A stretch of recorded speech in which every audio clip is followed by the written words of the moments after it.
Allahumma salli ala Muhammad wa ali Muhammad. May I request Brother Rabil to unmute his mic and please start reciting Hadith Qissa, please. Bismillahirrahmanirrahim.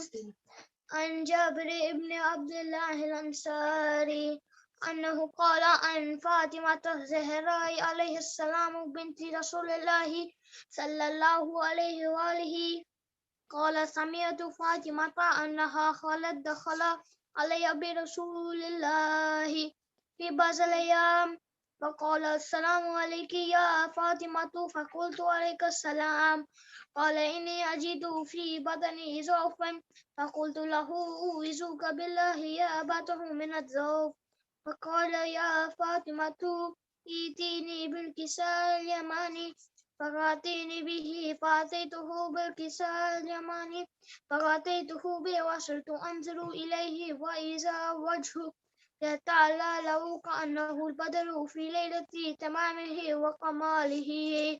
اللهم صل على محمد وعلى محمد وجل فرجه.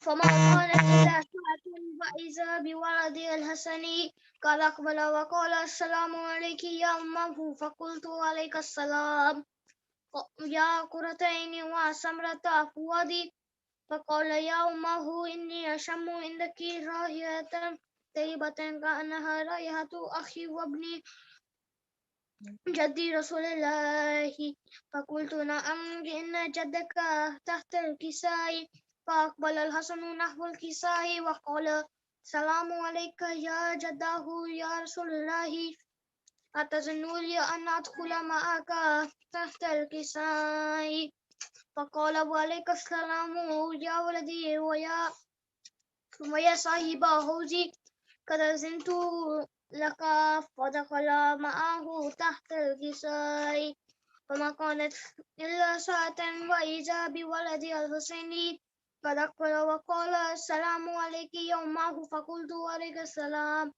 يا ولدي ويا قرة عين وسمرة فؤادي فقال لي يا أمه إني أشم عندك رائحة طيبة كأنها رائحة جدي رسول الله صلى الله عليه وآله فقلت نعم إن جدك وأخاك تحت الكساء فدنا الحسين نحو الكساء وقال السلام عليك يا جداه والسلام عليك يا من اختار الله لا تظنوا لي أن أكون معكم تحت الكساء. اللهم صل على محمد وعلى محمد وجل فرجه.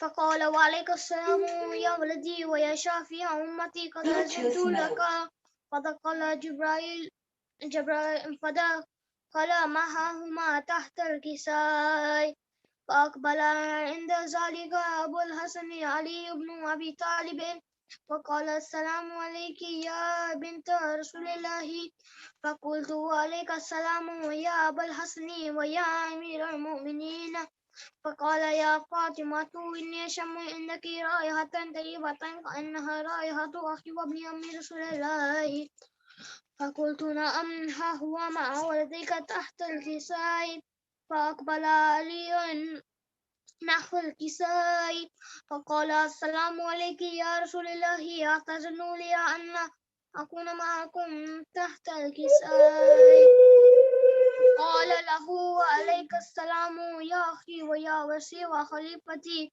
وصاحب لوائي قد أذنت لك فدخلت علي تحت الكساء ثم أتيت نحو الكساء وقلت السلام عليك يا أبته يا رسول الله أتظن لي أن أكون معكم تحت الكساء فقال وعليك السلام يا بنتي ويا بزتي قد أذنت لك فدخلت تحت الكساء فلما اكتملنا جميعا تحت الكساء أخذ برسول الله بطرف الكساء وأمي بيده اليمنى إلى السماء وقال اللهم إن هؤلاء أهل بيتي وخاصتي وهامتي لحمهم لحمي ودمهم دمي يؤلموني ما يهلموهم ويحزنوني ما يحزنوهم أنا هرب لمن هاربهم وسلم لمن سالهم وعدو لمن عاداهم ومحب لمن أحبهم إنهم مني وأنا منهم فجعل صلواتك وبركاتك ورحمتك وغفرانك ورضوانك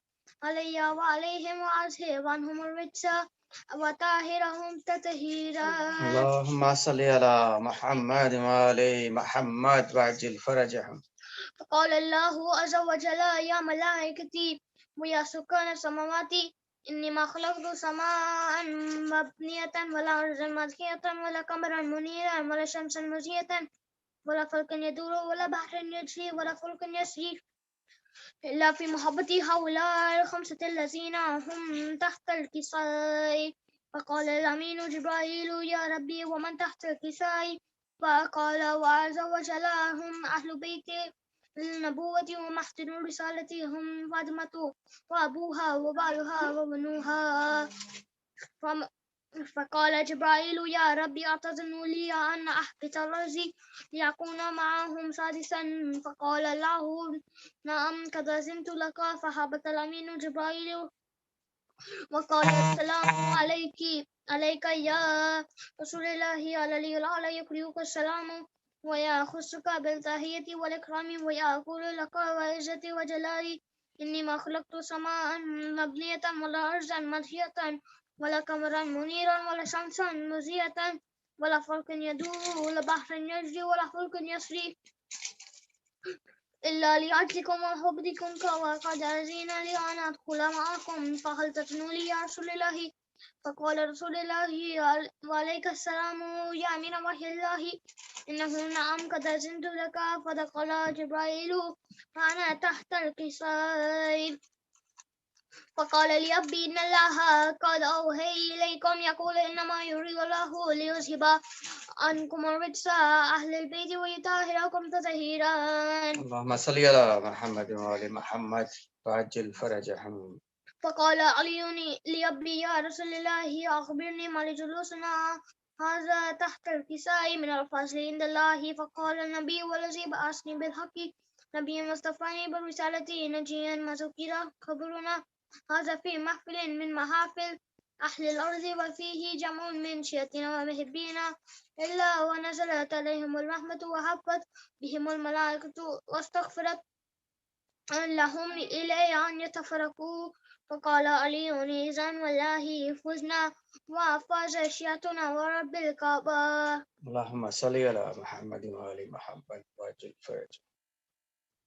فقال النبي ثانيا يا علي والذي بعثني بالحق نبيا واصطفاني بالرسالة نجيا ما ذكر خبرنا هذا في محفل من محافل أهل الأرض وفيه جمع من شيعتنا ومحبينا وفيهم مهموم إلا وفرج الله همه ولا مهموم إلا وكشف الله غمه ولا طالب حاجة إلا وقضى الله حاجته. فقال علي إذن والله فزنا وسودنا وكذلك أشياءنا وأسود في الدنيا والآخرة ورب الكعبة. جزاك الله. اللهم صل على محمد وآل محمد وعجل فرجهم.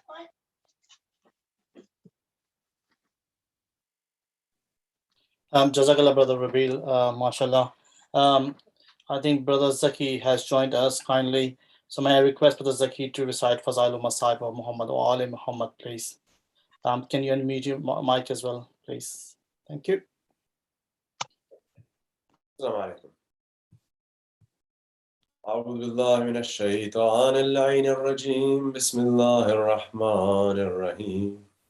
الحمد لله الذي إليه مسائر الخلق وواقب الأمر نحمده على عظيم إحسانه ونير برهانه ونوام فضل امتنانه حمدا يكون لحقه قضاء ولشكره عدا وإلى صوابه موجبا ولحسن مزيده مقربا.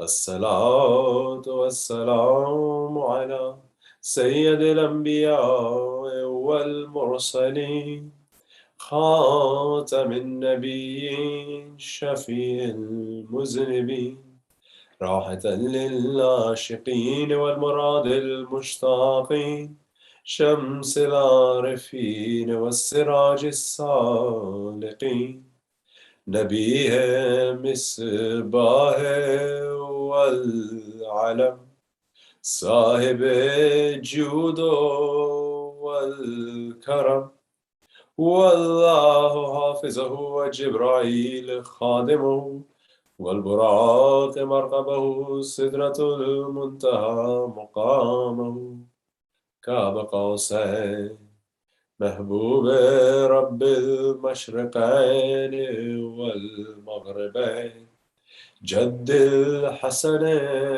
والحسين مولانا ومولاي الثقلين أبي القاسم محمد صلى الله عليه وسلم ثم الصلاة والسلام على جميع أهل بيته الطيبين الطاهرين المعصومين المنتجبين المنتخبين المظلومين الذين عذب الله عنهم الرجس وطهرهم تطهيرا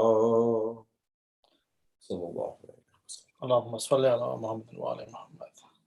ولعنة الدائمة على أعدائهم منكر فضائلهم غاصب حقوقهم ومراتبهم ومنزلتهم ومقامهم من يومنا هذا إلى قيام يوم الدين. أما بعد، فقد قال الله الحكيم في قرآنه الكريم وهو أصدق القائلين قوله الحق. بسم الله الرحمن الرحيم. إياك نعبد وإياك نستعين. صدق الله العلي العظيم. So we've been looking over the past 11 days now at how Allah Azza wa Jal and how Islam helps us in our daily life in some of the more difficult issues that we go through, particularly issues to do with our mind, with the way we think. And what I want to focus on today is one of the most important facets in being able to get past those issues. One of the most important things that should be able to help us with all these issues. Now, again, I've repeated again and again throughout the Ashra that these aren't straightforward issues with straightforward solutions. There's many things that go into it. There's many things that form a part of it. But the key thing is we have to try our best and find what works for us. Now, one thing that I'm going to speak about today, or the only thing really that I'm going to speak about today, is the trust that we place in Allah Azza wa Jal. The tawakkul we have in Allah Azza wa Jal. Now, this does not mean that if we're suffering from those issues, we're a bad Muslim, or that we don't believe in Allah Azza wa Jal properly, or that, you know, the only or the easiest or the quickest or the surefire solution to feeling better is to get your iman there. No, it doesn't work quite that simply. It's not quite that easy. And so today I want to talk about what this tawakkul is, why it's important, how it comes into this. We mentioned it a few times in the Majlis before the 10th of Muharram. We mentioned a few times what tawakkul is or how it works, you know, in roundabout ways. We didn't attack it head on as tawakkul, trust in Allah Azza wa Jal, complete trust. I'm not sure if you can tell or not, I have got a little bit of a flu, a little bit of a cold. And it was brought to my attention that there were some people at Hussaini mission who did contract coronavirus at the mission. Alhamdulillah, I'm okay, and I've tested negative. Inshallah, you guys are all okay as well. I'll take a moment just to make sure that, you know, do dua, oh Allah, inshallah, all those who attended Majalis, both in Hussaini mission and elsewhere, they stay safe from all kinds of harms, illnesses, ailments, whatever it may be. Allah, keep us all in your protection. Ilahi Ameen. And see, this is a perfect example of how tawakkul works. Now, in these majalis, everyone was wearing masks, everyone registered, everyone followed their SOPs, and the rest we leave to Allah. We do our bit, and the rest we leave to Allah subhanahu wa ta'ala. See, it's odd. I want to look at how this tawakkul works. How does this understanding of Allah Azza wa Jal's impact on what goes on in our life, how do we get from there to there? And I want to look at an example that is very much to do with our health as well. Like we have been talking over the past few days about health, I want to speak about an example that also is to do with our health. So for instance, if one of us falls ill, like we said, a few of the sisters in the in Hussaini mission, they fell ill, they caught the virus over the days of Muharram. Now, if we fall ill, what do? First thing you think of is take some medicine. You know, you've got paracetamol or cocodamol or Panadol, whatever it is, a bit of Calpol. You think, let me have some medicine. That should kind of fix it, or that should help me out, at least get me through the day. So we take our medicine, we do what we can. Still doesn't get better, then we think, okay, maybe I should go to the doctor. You go to the doctor and the doctor tells you, you know, the problem is X, Y, and Z, and the solution is, you know, A, B, and C. So for instance, let's say, with me, most of the issues that I ever have to go to the doctor with is quite bad. I don't often go to the doctor, even when I should. But when I do go, most of the issues is normally football related, it's an injury. And oftentimes the doctor will tell me you just need to rest. That's the solution the doctor gives me. I'm happy with that. You know, that's what the doctor's told me to do, fine, that's okay. But sometimes, even when you rest it, after a certain amount of time, once you start to try and get back onto your legs, get back on your feet, try and do the physio again and whatnot, you realize that this pain still hasn't subsided. It's not gone away. It doesn't seem to be getting better. And so, for instance, to be fair, that happened with me quite recently. So about a month and a half ago, while playing football, I suffered a bruised tibia, which is basically like a bruised shin bone. It just means, you know, a little bump on your shin bone, and yeah, just a little bit of discoloration. Nothing quite serious, really. And I thought, okay, you know what? If I go to the doctor, I know what the doctor's going to say. They're going to say, rest it, you know. And I spoke to a friend of mine who's a medic. I said, you know, is there anything that actually needs doing? Anything that, you know, other than rest? And they said, you know, just take it easy for a little while, and it should kind of sort itself out. And it was, I think it was just before Muharram, actually. It might have been in the first few days of Muharram that I realized that bruised tibia is still as bruised as it was when I first got the injury. I thought, it's a bit odd. It's been a while now. At this point, it should have gotten better. I should have been fine by now. I thought, right, well, what now? Now, say for instance, I speak to a doctor and he's prescribed me some medication. If I'm taking that medication, now I have cause for concern. If I didn't take the medication, I don't have any reason to be concerned that it's not gotten better because I've not done what I had to do to make it. But let's say, you know, I've taken my medication, whatever, everything, and it still hasn't worked, you know? So for instance, with my tibia, my shin bone, it's still not gotten better. Or whatever the issue might be, let's say, for instance, you know, it's still not gotten better. Even after we've gone to the doctor, we've taken some medication, you know, everything, we've done everything the doctor said, but we're still not getting better. So now, what does it seem to be? What can I do? What's next? And that's when this ayah comes in. The ayah we recited in the khutbah, right at the start. Bismillah ar-Rahman ar-Rahim. Iyaka na'budu wa iyaka nasta'in. And we only worship you, and we only turn to you for help. Who are we talking to here? Allah Azza wa Jalla. We say it countless times in our namaz every day.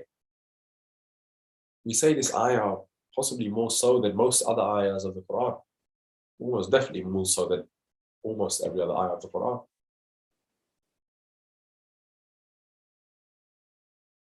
Because obviously we recite our namaz, we recite our salah, so we have to recite it at least 10 times a day.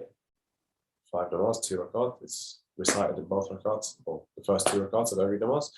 You know, we recite at least 10 times a day. Iyaka na'budu wa iyaka nasta'in. We only worship you, and we only turn to you for help. Now, the thing here is, we only turn to you for help. A lot of people take that the wrong way. They take that to mean the wrong thing. Now, saying that we only turn to Allah Azza wa Jalla for help, especially when we're talking about the issues that we've been talking about over the past 2 weeks or so, which is the 11 days, to say that it's all up to Allah Azza wa Jalla, that's incorrect. No. What is up to Allah Azza wa Jalla and what is up to us? There's a difference. Actions are up to us. So for instance, taking the medication. If we're ill, taking the medication, that's up to us. The effect of that medication, that's in Allah's hands.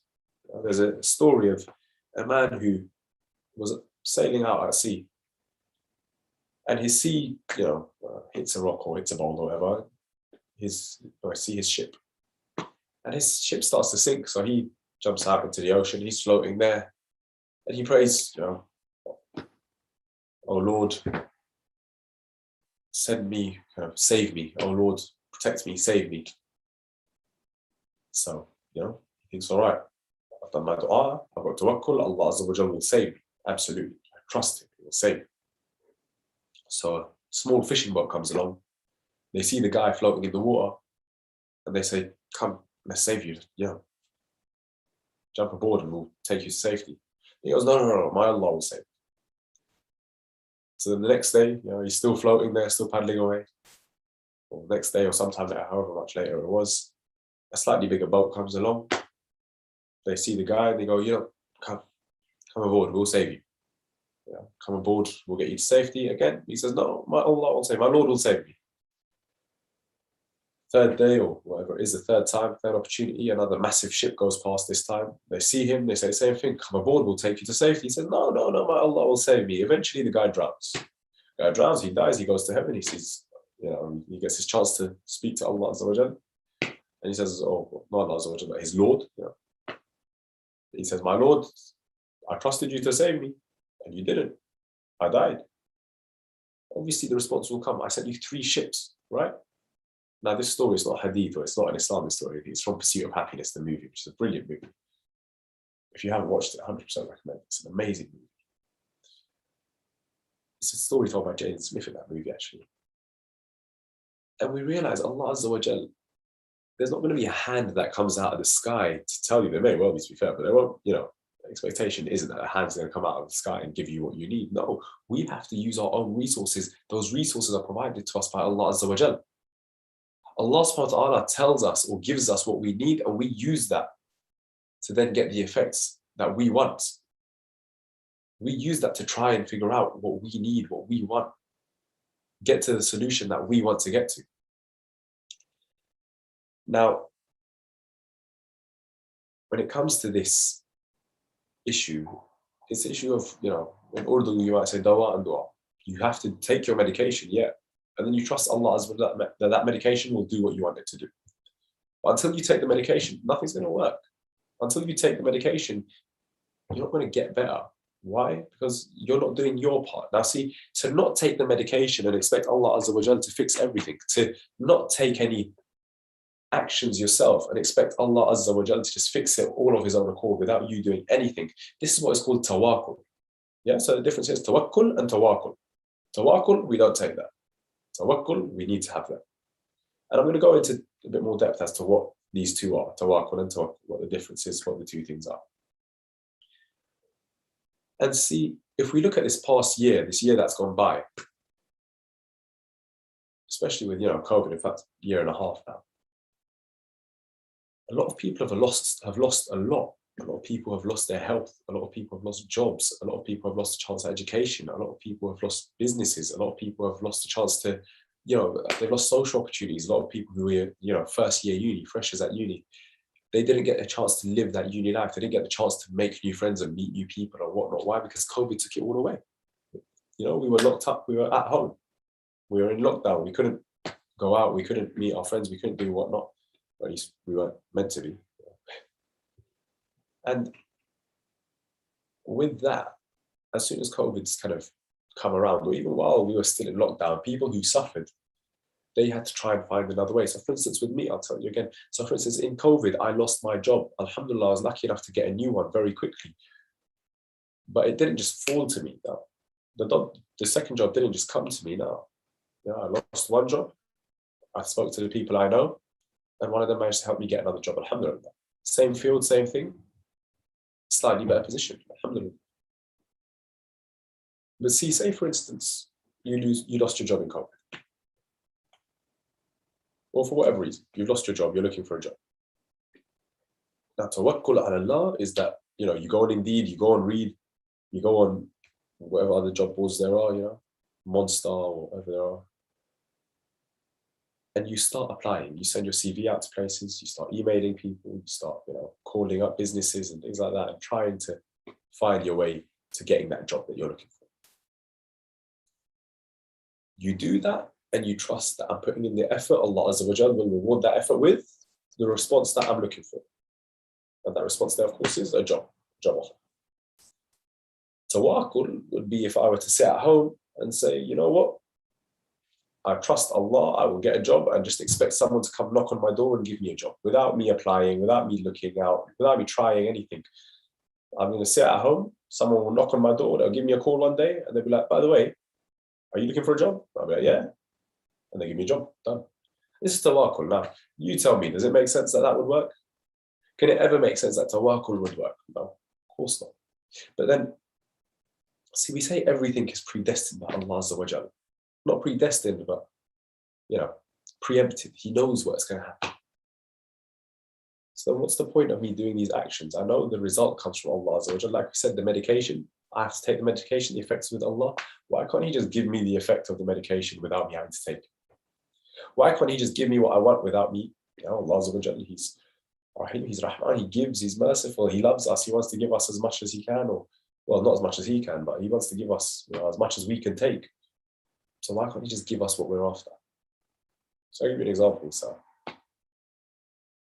a lot of people I know, when it came to A levels, they were applying to universities, and a lot of them got unconditional offers for university, which meant, no matter what grades you get, you've got a place here. You've got unconditional offers from great unis, really good universities, in fact.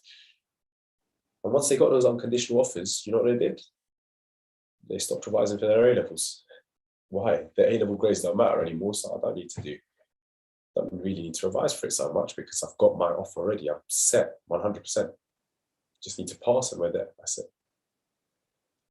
Odd thing with that though is you think, okay, they just don't have to revise for their A levels, and then once it's back to uni, then back at it, revising again, working hard again, going after it again, just the same way we were before. Except when it came to uni time, they've already fallen out of the habit of studying.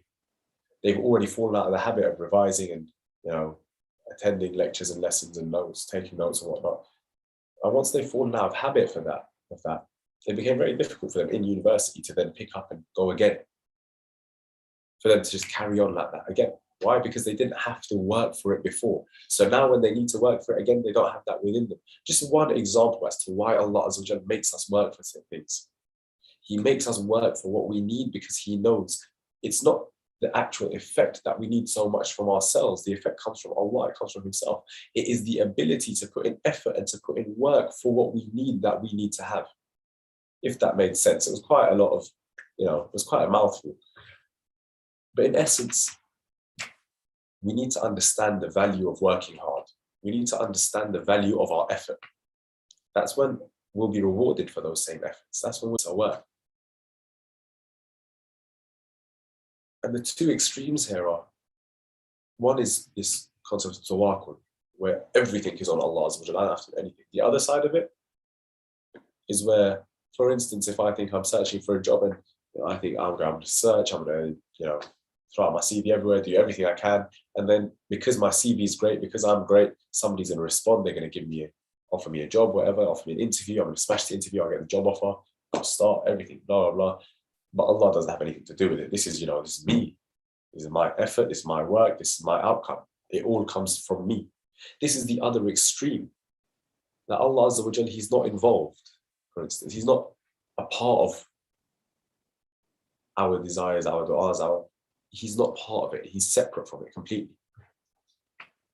And when we take that pathway, when we take that train of thought, again, we're cutting Allah Azza wa Jalla out completely, then we're not going to get the outcome we need. Why? Allah Azza wa Jalla is the provider. You cut Him out, you cut out your opportunity of success. You cut out your opportunity to a greater pathway. And this point of success, I want to come back to that a little bit later. We will speak about that as, we get a little bit closer. But see, we're looking here at the two extremes. One is to cut Allah Azza wa Jalla out and think it's all me. And the other one is to cut myself out and think it's all Allah Azza wa Jalla. No. Both of these things come together to achieve an outcome.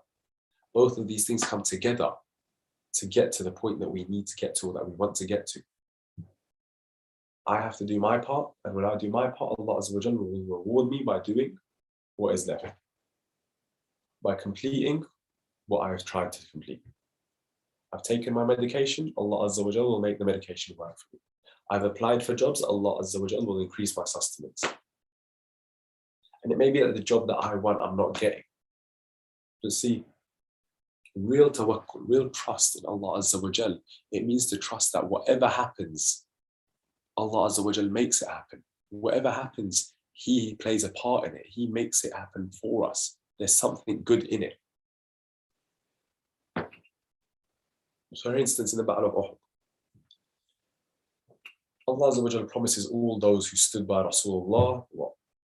He promises them ihda al-husnayayn, one of two good things. What does this mean? One of two good things. What's He promising? Now, one of two good things in that situation was either they get victory in the battle, or they win the battle. That's great. They won the battle, alhamdulillah, amazing. That's one of two good things. Ihda al-husnayayn. One of two good things is promised to them. Either they win the battle, they have victory, or they achieve shahada, martyrdom. Victory, obviously temporary in this world, shahada, eternal, Jannah. That's how Allah Azza wa Jal addresses it. That's how He tells us it is. That's me or you, we might have looked at that as either we're going to live or we're going to die. One of those sounds great, one of those sounds a little bit less great, I'll be honest with you. Now, in that regard, how are we looking at the things that happen in our life? Do we have true tawakkul ala Allah? Do we really trust Allah? What does that trust mean? What does tawakkul mean that I'm talking about here? And why have I used this example? Ihda al-husnayayn. Allah Azza wa Jalla is showing us that two outcomes, even though me and you might think one of them is negative, both of them are positive outcomes. Both of them are good things. Even though we think that, victory and being alive is great, but dying, not so much. That's not what we want. We want to live. We want to win the battle. That's what we're doing. That's why we're here in battle. We want to win. Allah Azza wa Jalla is telling us, look, you might think one is great and the other one isn't so much. I'm telling you myself, both of them are good options for you. Both of them are options that are benefiting you. Now, tawakkul ala Allah is when something good happens, I trust that it's something good from Allah Azza wa Jalla. When something bad happens, I know that Allah Azza wa Jalla, He's doing it as a blessing for me. I can't see it yet, but there's some blessing in there for me. Something good in there for me. Being able to understand that Allah Azza wa Jal wants what is best for us. Allah Azza wa Jal wants for us what is important, what is right and what is good. That is what tawakkul is. And the best way to understand what level our tawakkul is at is when something good happens, does it bring me closer to Allah Azza wa Jal? Does it take me further away? And when something bad happens, the same question. Does it bring me closer to Allah or does it take me further away from Him? Am I doing as Allah Azza wa Jal wanted to? Or is my response to these situations as Allah Azza wa Jal wants it to be? If it is, then understand your tawakkul is at a high level. You're at a good level with your tawakkul, with your belief and your trust in Allah Azza wa Jal. If you find that when something bad happens, you start questioning Allah Azza wa Jal, you start moving away from Allah Azza wa Jal. If you find that that is the case, then it very well may be the fact that your tawakkul could do with a bit of work. There's room for improvement. And we can work on that. We can get to that level as well. I'm going to speak a little bit later about, just running out of time as well, I'll speak a little bit later about the key components of having this tawakkul, why we should trust Allah. We're going to speak about that. But just kind of to wrap this all up, this concept of we have to do good or do whatever it takes on our side, and then Allah subhanahu wa ta'ala will take over and He'll do His bit. I want to look at the story of, I think, Yaqub and his sons, Nabi Yusuf and his brothers. So the brothers of Nabi Yusuf, they were going to the kind of palace of the minister, the government building, so to speak, at their time, to collect their rations, collect their food. And before they go, Nabi Yaqub, he stops them and he says, in fear of evil eye, he didn't want someone to see all his sons, 11 young men, mashallah, he was blessed with good-looking sons, mashallah. He says, I don't want to see I don't want everyone to see 11 young men go through one place and they all realize this is one family, one beautiful family, mashallah, with loads of sons and loads of chances of success. In those days, having a son was seen as something to be proud of. So he said, I don't want people to see such a big, happy family, especially mashallah, with such beautiful young men. I don't want them to see that and put nazar on you to give you evil eye. So he says what? He says, وَقَالَ يَا بَنِيَّ لَا تَدْخُلُوا مِنْ بَابٍ وَاحِدٍ وَادْخُلُوا مِنْ أَبْوَابٍ مُتَفَرَّقٍ. And he says to his sons, don't all go into the palace from the same door, enter from different doors. So, you split up, go separately, so that people don't put evil eye on you. Fair enough. He's told his sons what to do. He's given them that instruction. وَادْخُلُوا مِنْ أَبْوَابٍ مُتَفَرِّقَةٍ, go through different doors. He says this, and then he says what? وَعَلَيْهِ تَوَكَّلْتُ. And now we have placed our trust in Allah Azza wa Jalla. He's already told his kids what to do. He's already told his kids, go through different doors, you'll be fine. Go through different doors, you won't have this issue of evil eye, you won't have this issue of nazar. So why after that does he say, وَعَلَيْهِ تَوَكَّلْ وَعَلَيْهِ تَوَكَّلْتُ وَتَوَكَّلْنَا. عَلَيْهِ تَوَكَّلْتُ there means, now we've done our bit. Oh Allah, I'm asking you now to do your bit. I'm asking you now to take on your portion of the responsibility. You've said, if I do my bit, you'll do your bit. Allah Azza wa Jalla, when He makes a promise, He doesn't go back on it. So I've done my bit now. Now it's over to you, Ya Allah. Now I'm asking you to do your bit. And when we realize that Allah Azza wa Jalla doesn't leave us stranded, then it can be a lot easier to deal with these issues of depression and isolation and self-esteem and what have you, because we realize, like we spoke about when we talk about stress, we realize that it's not just me fighting these issues. Allah subhanahu wa ta'ala is on my side. It can become a lot easier to deal with these issues, but we have to first of all truly have that tawakkul. We have to truly be able to believe Allah subhanahu wa ta'ala, He's there with me, He's on my side, He's working with me. But why? Why do we trust Allah subhanahu wa ta'ala? Why don't I trust, for instance, somebody asked me this question about, asked me about a different topic, to be fair, they asked me about taqlid, but they asked me, why can't I just trust different people for different things? Why do I have to trust one person for everything? I said, look, you have that trust in one particular person for a reason, because they fit the criteria of the person who you can trust for any aspect, for anything. Now, who can we trust? The people we put our trust in, it's a big deal. Trust, it's a massive deal. Rasulullah spent 40 years building his trust amongst the people before he revealed to them that he was a prophet of Allah Azza wa Jalla. Trust is massively important. So who can we trust? Who can we turn to? Now, see, when we want to trust someone, there's three things we have to look for. There's three things that we have to look for whenever we want to trust anyone. The first is, do they have the power to help us? Okay, maybe they do, maybe they don't. The second, do they know how to help us? Do they have the knowledge as to how they can help us? And the third, do they want to help us or not? Now, say, for instance, again, we'll use the example of being ill or whatever. Let's say I go to a doctor. I've gone to a doctor, why? Because I know that that doctor, he can help me. He can prescribe me medicines and he can tell me what to do, what not. He knows how to help me. Maybe he's studied over 10 years to be in the position he's in. I would hope he knows what he's talking about. And, they do. Doctors work very hard in this country, especially. So he definitely knows what he's talking about. I trust that he knows what he's talking about. And I trust that he has the ability to help me. Now, does he want to help me or not? That's a bit of an iffy question. But I have no reason to believe that he wouldn't want to help me. So I can trust that doctor with my medical issues. When you have all three of these things, that's when you can trust somebody. That's when you can put your faith in someone. Allah Azza wa Jal, for every aspect, for everything. Does he have the power to help me? He's powerful over all things. Does he have the knowledge to help me? Allah Azza wa Jal is the one who gives knowledge to us. We think he wouldn't have the knowledge to help me. He knows exactly how to help me. He knows exactly what I need. Better even than I do. How can he know better than me what I need? How can Allah Azza wa Jal know better than me what I need for myself? I'll give you two examples. One example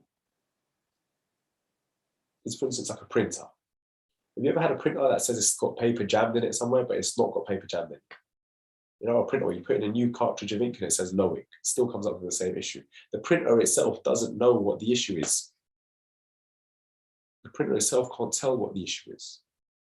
It thinks it knows, but it doesn't always know. A lot of the time it's correct, most of the time, in fact. But every now and again, you get a time where, you know, you got a little error message that says paper tray 1, there's a jam or something, I don't know.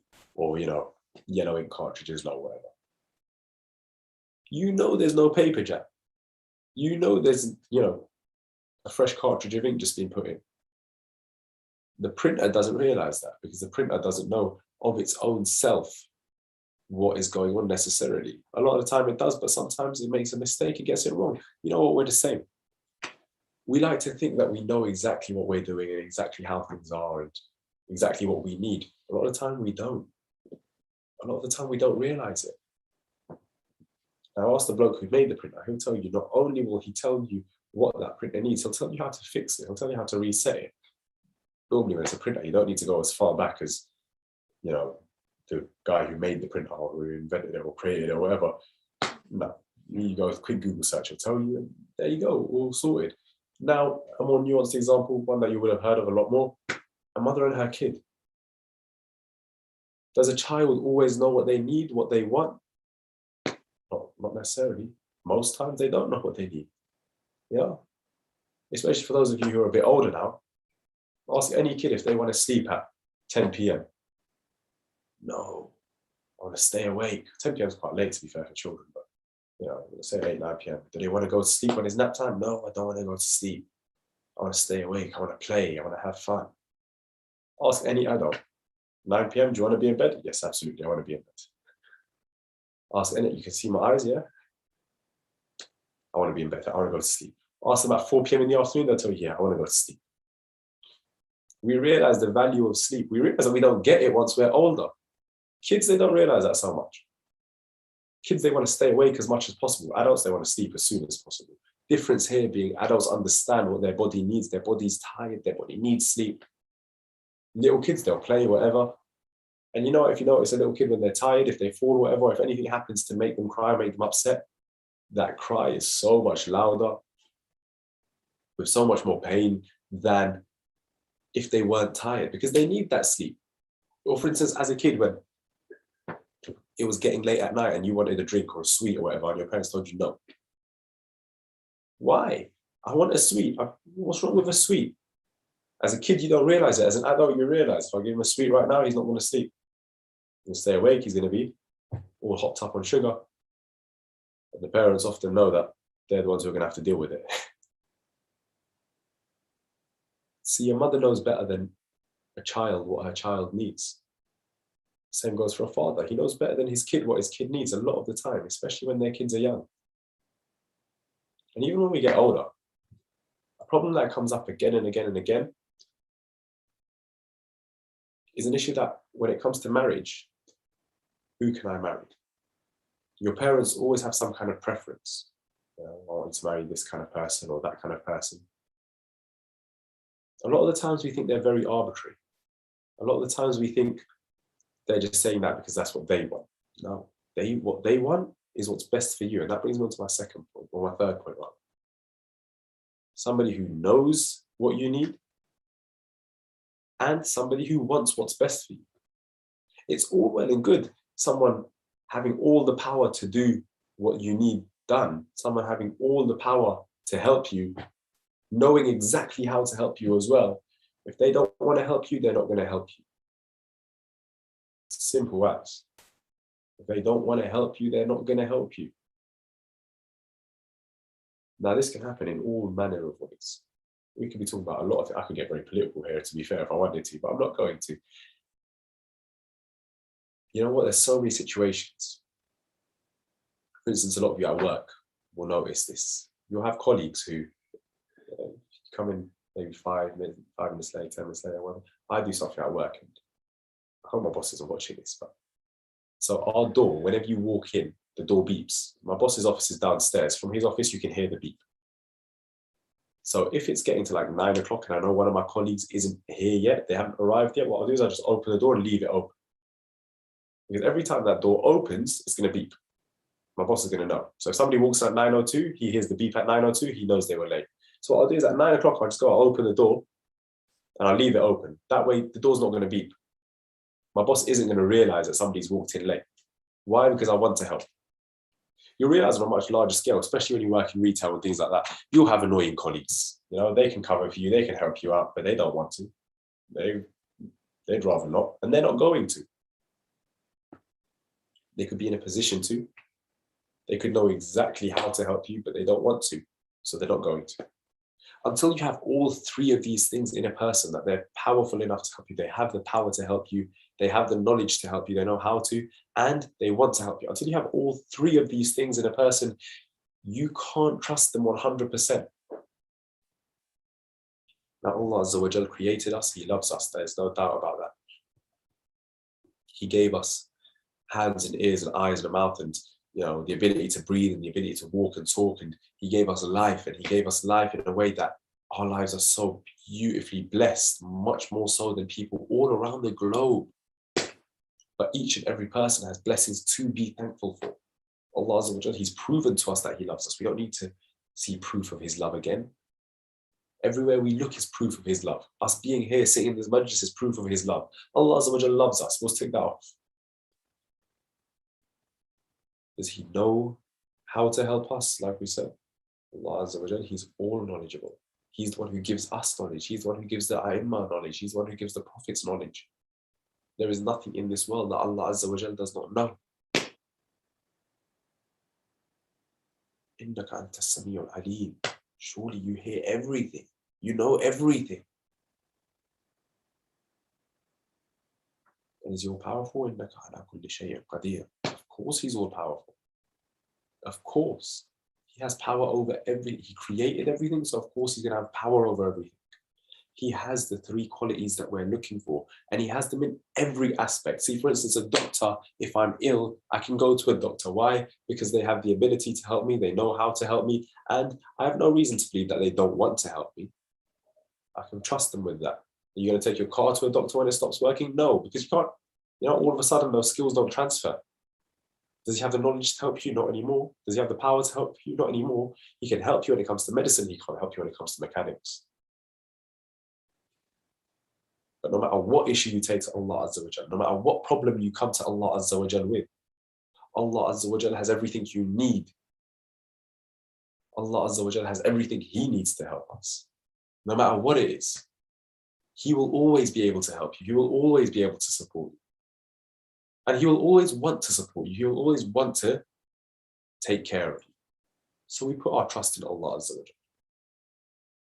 And once we are able to put our trust in Him, once we manage to put our trust in Him, we realize that He is taking care of us more so than we ever imagined, more so than we ever realized. And so any problem that we might face, any problem that comes up in front of us, we realize I've got somebody on my side who is so powerful, so strong, that I can't lose. I cannot lose. If I'm feeling anxious and I feel like there's something wrong, I don't know what it is, but there's something wrong. Allah Azza wa Jal is with you. You can't lose. Whatever it is, you can handle it. You're stressed because you've got a big task, you've got a big project, you've got a big exam, you've got a big deadline. Allah Azza wa Jal is with you. You do your bit, He's going to do His bit, you'll be fine, inshallah. You're feeling alone, like you've got no one, I'll tell you right now, you've got Allah Azza wa Jal. He's given you people who care about you. Even if you have no one who cares about you in your life, I guarantee that's not the case. But even if you didn't have anyone who cares about you in your life, if you have Allah Azza wa Jal, you don't need anyone else. You don't need anything further. Allah Azza wa Jal is enough in this life and the next life. In fact, one of the most beautiful definitions I've ever heard of hell, and it's odd to say a beautiful definition of hell, but honestly, one of the definitions that resonated with me of hell is nothing but separation from Allah Azza wa Jal's mercy. It's nothing but separation from your Lord, your Creator, the one who loves you. So you know what? If you have Allah Azza wa Jal with you, then you can make this world your heaven. If you have Allah Azza wa Jal on your side, you can make this world everything you need. You can live your life to the fullest in this world, even if you may feel like you're alone in this world. If you're feeling depressed and you have no form of happiness, no sight of happiness, no feeling of happiness in your life, when you realize Allah Azza wa Jal is with you, when you realize He is taking care of you, then the contentment that comes with that will bring happiness into your life itself. When you realize that he's given you everything you need, then the room and the space to have unhappiness in your life will slowly start to fade away. But again, this isn't something, I'm saying it very simply, there's a lot of complexity to it. We have to understand that. We have to go on our journey of finding out that Allah Azza wa Jal is with us. We have to realize that ourselves. And saying that, I'm just bearing out of the time. I want to remember what happened, what we call the Soyem Majlis 12th. You see, after the women and children were slaughtered, or rather after the men were slaughtered and the women and children were taken captive,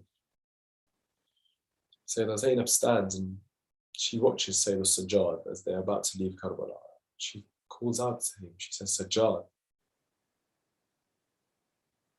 She says, Sajjad, when I look at your face, the colour drained, your eyes blackened. She says, Sajjad, it looks as though you're about to leave this world. It looks to me as though you're at death's doorstep, Sajjad. Imam Zain al-Abidin turns to his auntie and he says, Auntie, you tell me, when a young son has his father right in front of him, lying on the sands of Karbala, lying under the desert sun, and he has to walk away. No burial, no ghusl, no kafan. You tell me, how should I feel? When I've lost everything that I had to live for, why shouldn't I look as though I'm about to leave this world? Why shouldn't I live the rest of my life on death's doorstep? One of the great companions of the Prophet, Abu Zar al-Ghafari, his son passed away quite young. He buries his son, and then his wife falls ill. He buries his son and then his wife falls ill. His wife passes away. He buries his wife as well. With his own two hands, Hazrat Abu Zar al-Ghafari, he buried his wife himself. And now it's just Hazrat Abu Zar al-Ghafari and his daughter. They're on a journey, and at some point, Hazrat Abu Zar al-Ghafari starts to fall ill. His daughter's still quite young at the time. Hazrat Abu Zar al-Ghafari, he starts to fall ill. He starts to become weak. And his daughter turns to him and she says, Father, Baba, Ya Abi, I'm only young. If anything were to happen to you here, I won't be able to bury you. I won't be able to do your ghusl and your kafan. As Abu Zar al-Ghafari, he sits his daughter down and he says, look, don't worry, my daughter. Don't worry, my darling. He says, if anything were to happen to me, if you carry on down this path, you'll come to the town of Kufa. You'll come to the town of Kufa. There are a lot of Muslims in Kufa. There are a lot of true believers in Kufa. You go there, you sit on the side of the pathway. When you see people either coming or going to or from Kufa, you stop them and you tell them a companion of the Prophet has passed away and there is nobody to bury him. I guarantee people will come. And then he says to his daughter, I want you to do one thing. If I die, I want you to go to Medina. I want you to go to Medina. There, find the family of Rasulullah. They will take care of you. They take great care of orphans there. So the day comes where Abu Zar al-Ghafari passes away in the desert. His daughter remembers what her father said. She goes, she sits on the side of the pathway. A caravan of people is coming past. She stops them and she says, wait. My father has passed away. My father has left this world. He is out in the sun. I need help burying him. She takes the people over to where her father is. She takes a cloak off of her shoulders. She lays it over her father. Because she didn't want her father to lie in the sun. As she brings the companions forward, as she brings the people forward, they take care of the body, they bury it. But first, They start arguing amongst themselves. They ask her, who is this person? Who is your father? And she tells them, it's Abu Zar al-Ghifari.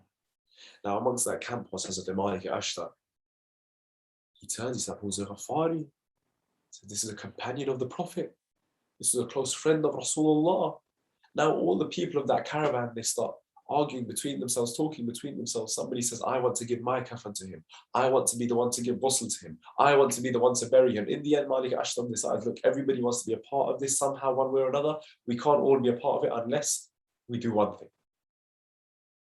He says, I will go, I will buy a kafan. I'll buy a new kafan. We'll give it to him. Everybody, they put in their money together and we'll buy it from him. This way, everyone can be a part of it. So they do this. They go and they bury Hazrat Abu Zar al-Ghifari. But I think if you were to replace Abu Zar al-Ghifari's daughter with the daughter of Hussain ibn Ali, Sakina was crying out to the people. One by one, she would stop everyone. She would stop everyone. She would say, please, my father is in the sands of Karbala. He is alone. There is nobody to bury him.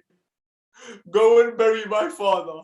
If you have any belief in Islam within you, go bury my father. Again and again, she would cry and tell the people, but nobody would listen. Till the point where Bibi Sakina was led away with the rest of the women and children. Now, the 12th of Muharram arrives. The Banu Asad, the men go forward to bury Imam Hussein. They remember the promise they made. As the men go forward, the women and children, they come running forward. They say, we made the promise to Abu Abdullah as well. On the 2nd of Muharram, when he arrived in Karbala, we made a promise to him as well that we would bury him. So they go forward towards where the bodies are. They go forward to where all the shuhada are laying in the sands in the deserts. As they arrive, they realize we've come to bury these bodies. We didn't realize the bodies were without heads. We didn't realize their heads had been severed. Now they go and they're confused. They all start talking between themselves about how they're going to solve this issue. How will they bury the bodies without heads? How will they know who is who to bury where? As they're talking, they see a man approaching them on a camel. His back bent over. His hands held behind his head. They see him as he tries to get off of the camel. He falls to the ground. He gets up. He pulls his hands out from behind his head and they see chains in his hands. He goes to them. He says, "Oh, people of Banu Asad, you have come to try and bury these people. I will help you.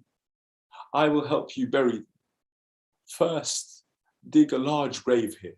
So the people of Banu Asad, they begin to dig a large grave. What do they see as they're digging a grave here? That man over there who has just arrived, he's taken a body and he's dragged it next to another body. He's left it there and he sits there and he cries and he weeps. Once they've dug the grave, they come over to him and they ask him, "Who is this? Whose body is it? Why have you brought him here?" The man says,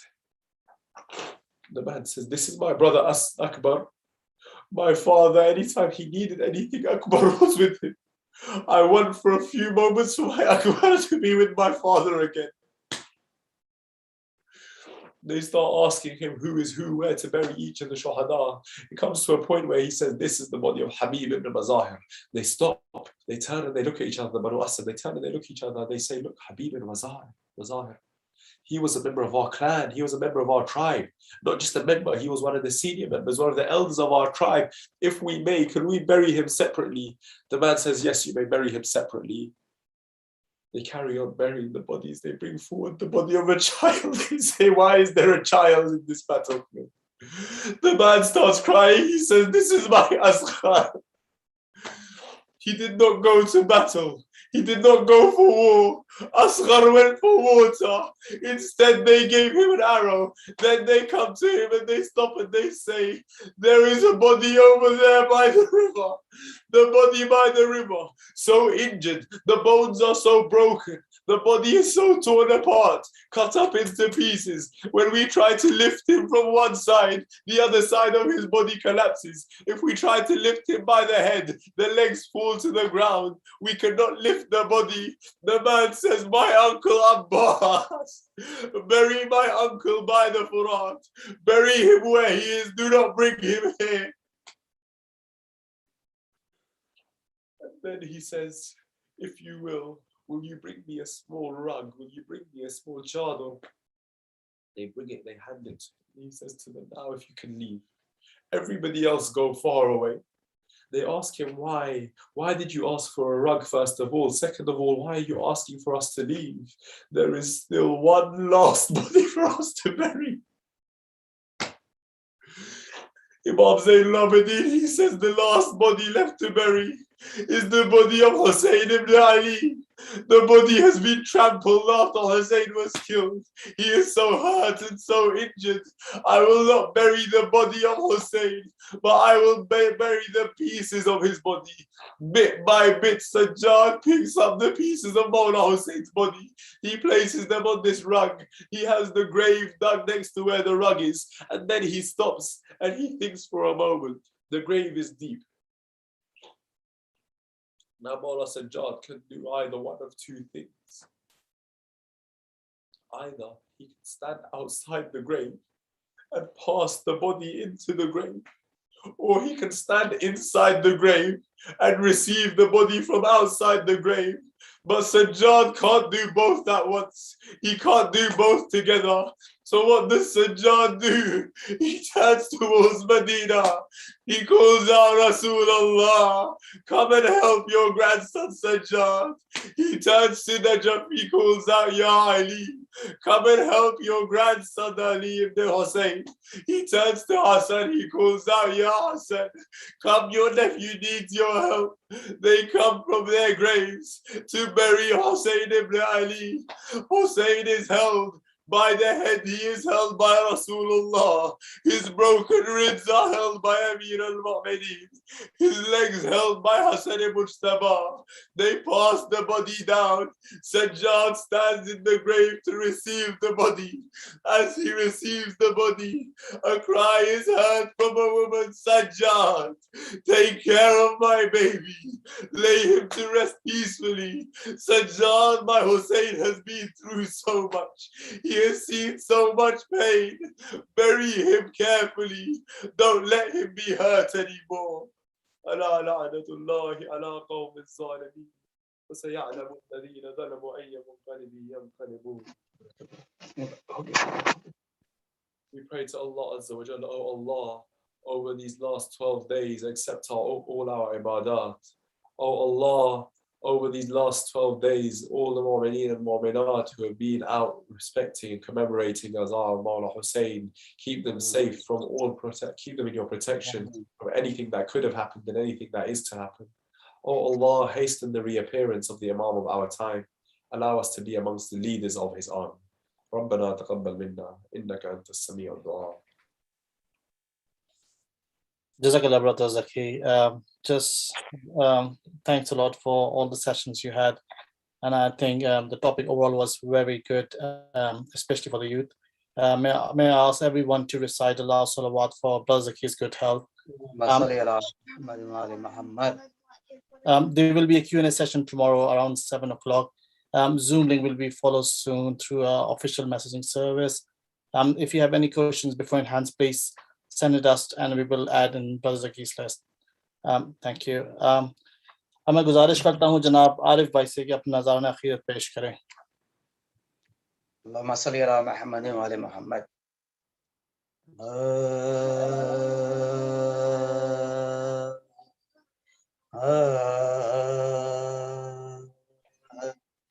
कहते थे बानो असगर जाने कब तुम घर में आओगे दरिया पर से کر پانی دریا پر سے شاور پی کر پانی کب تم گھر میں آؤ گے کہتے تھے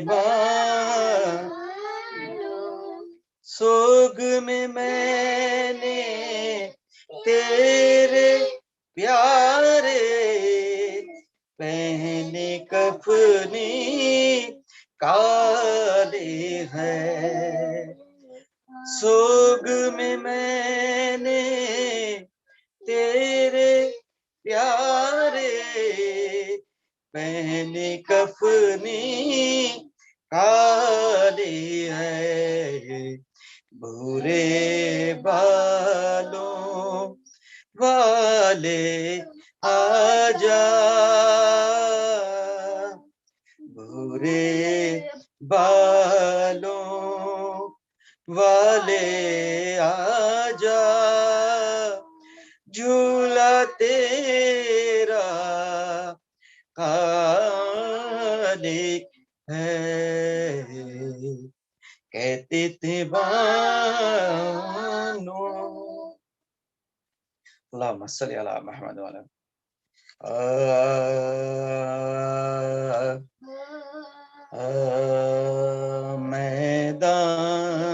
میدان میں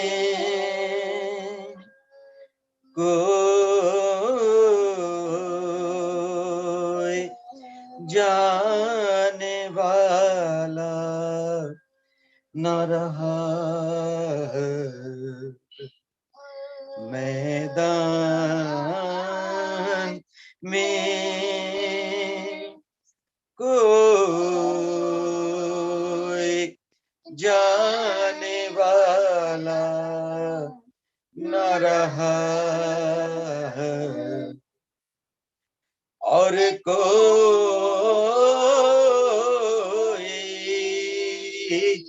گلا کٹانے والا نہ رہا میدان میں جو مارا گیا اس کو اٹھا لائے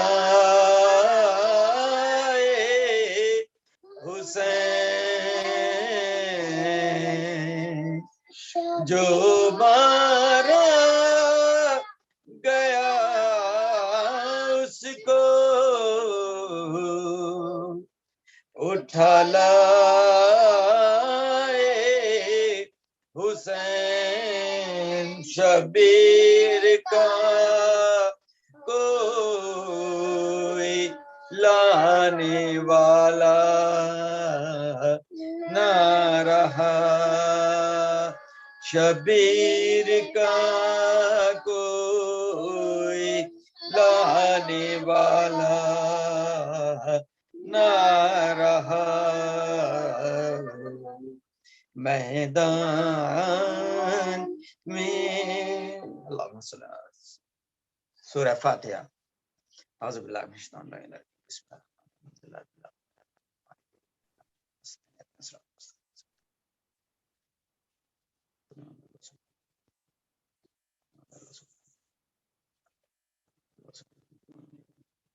اللہم صلی علی محمد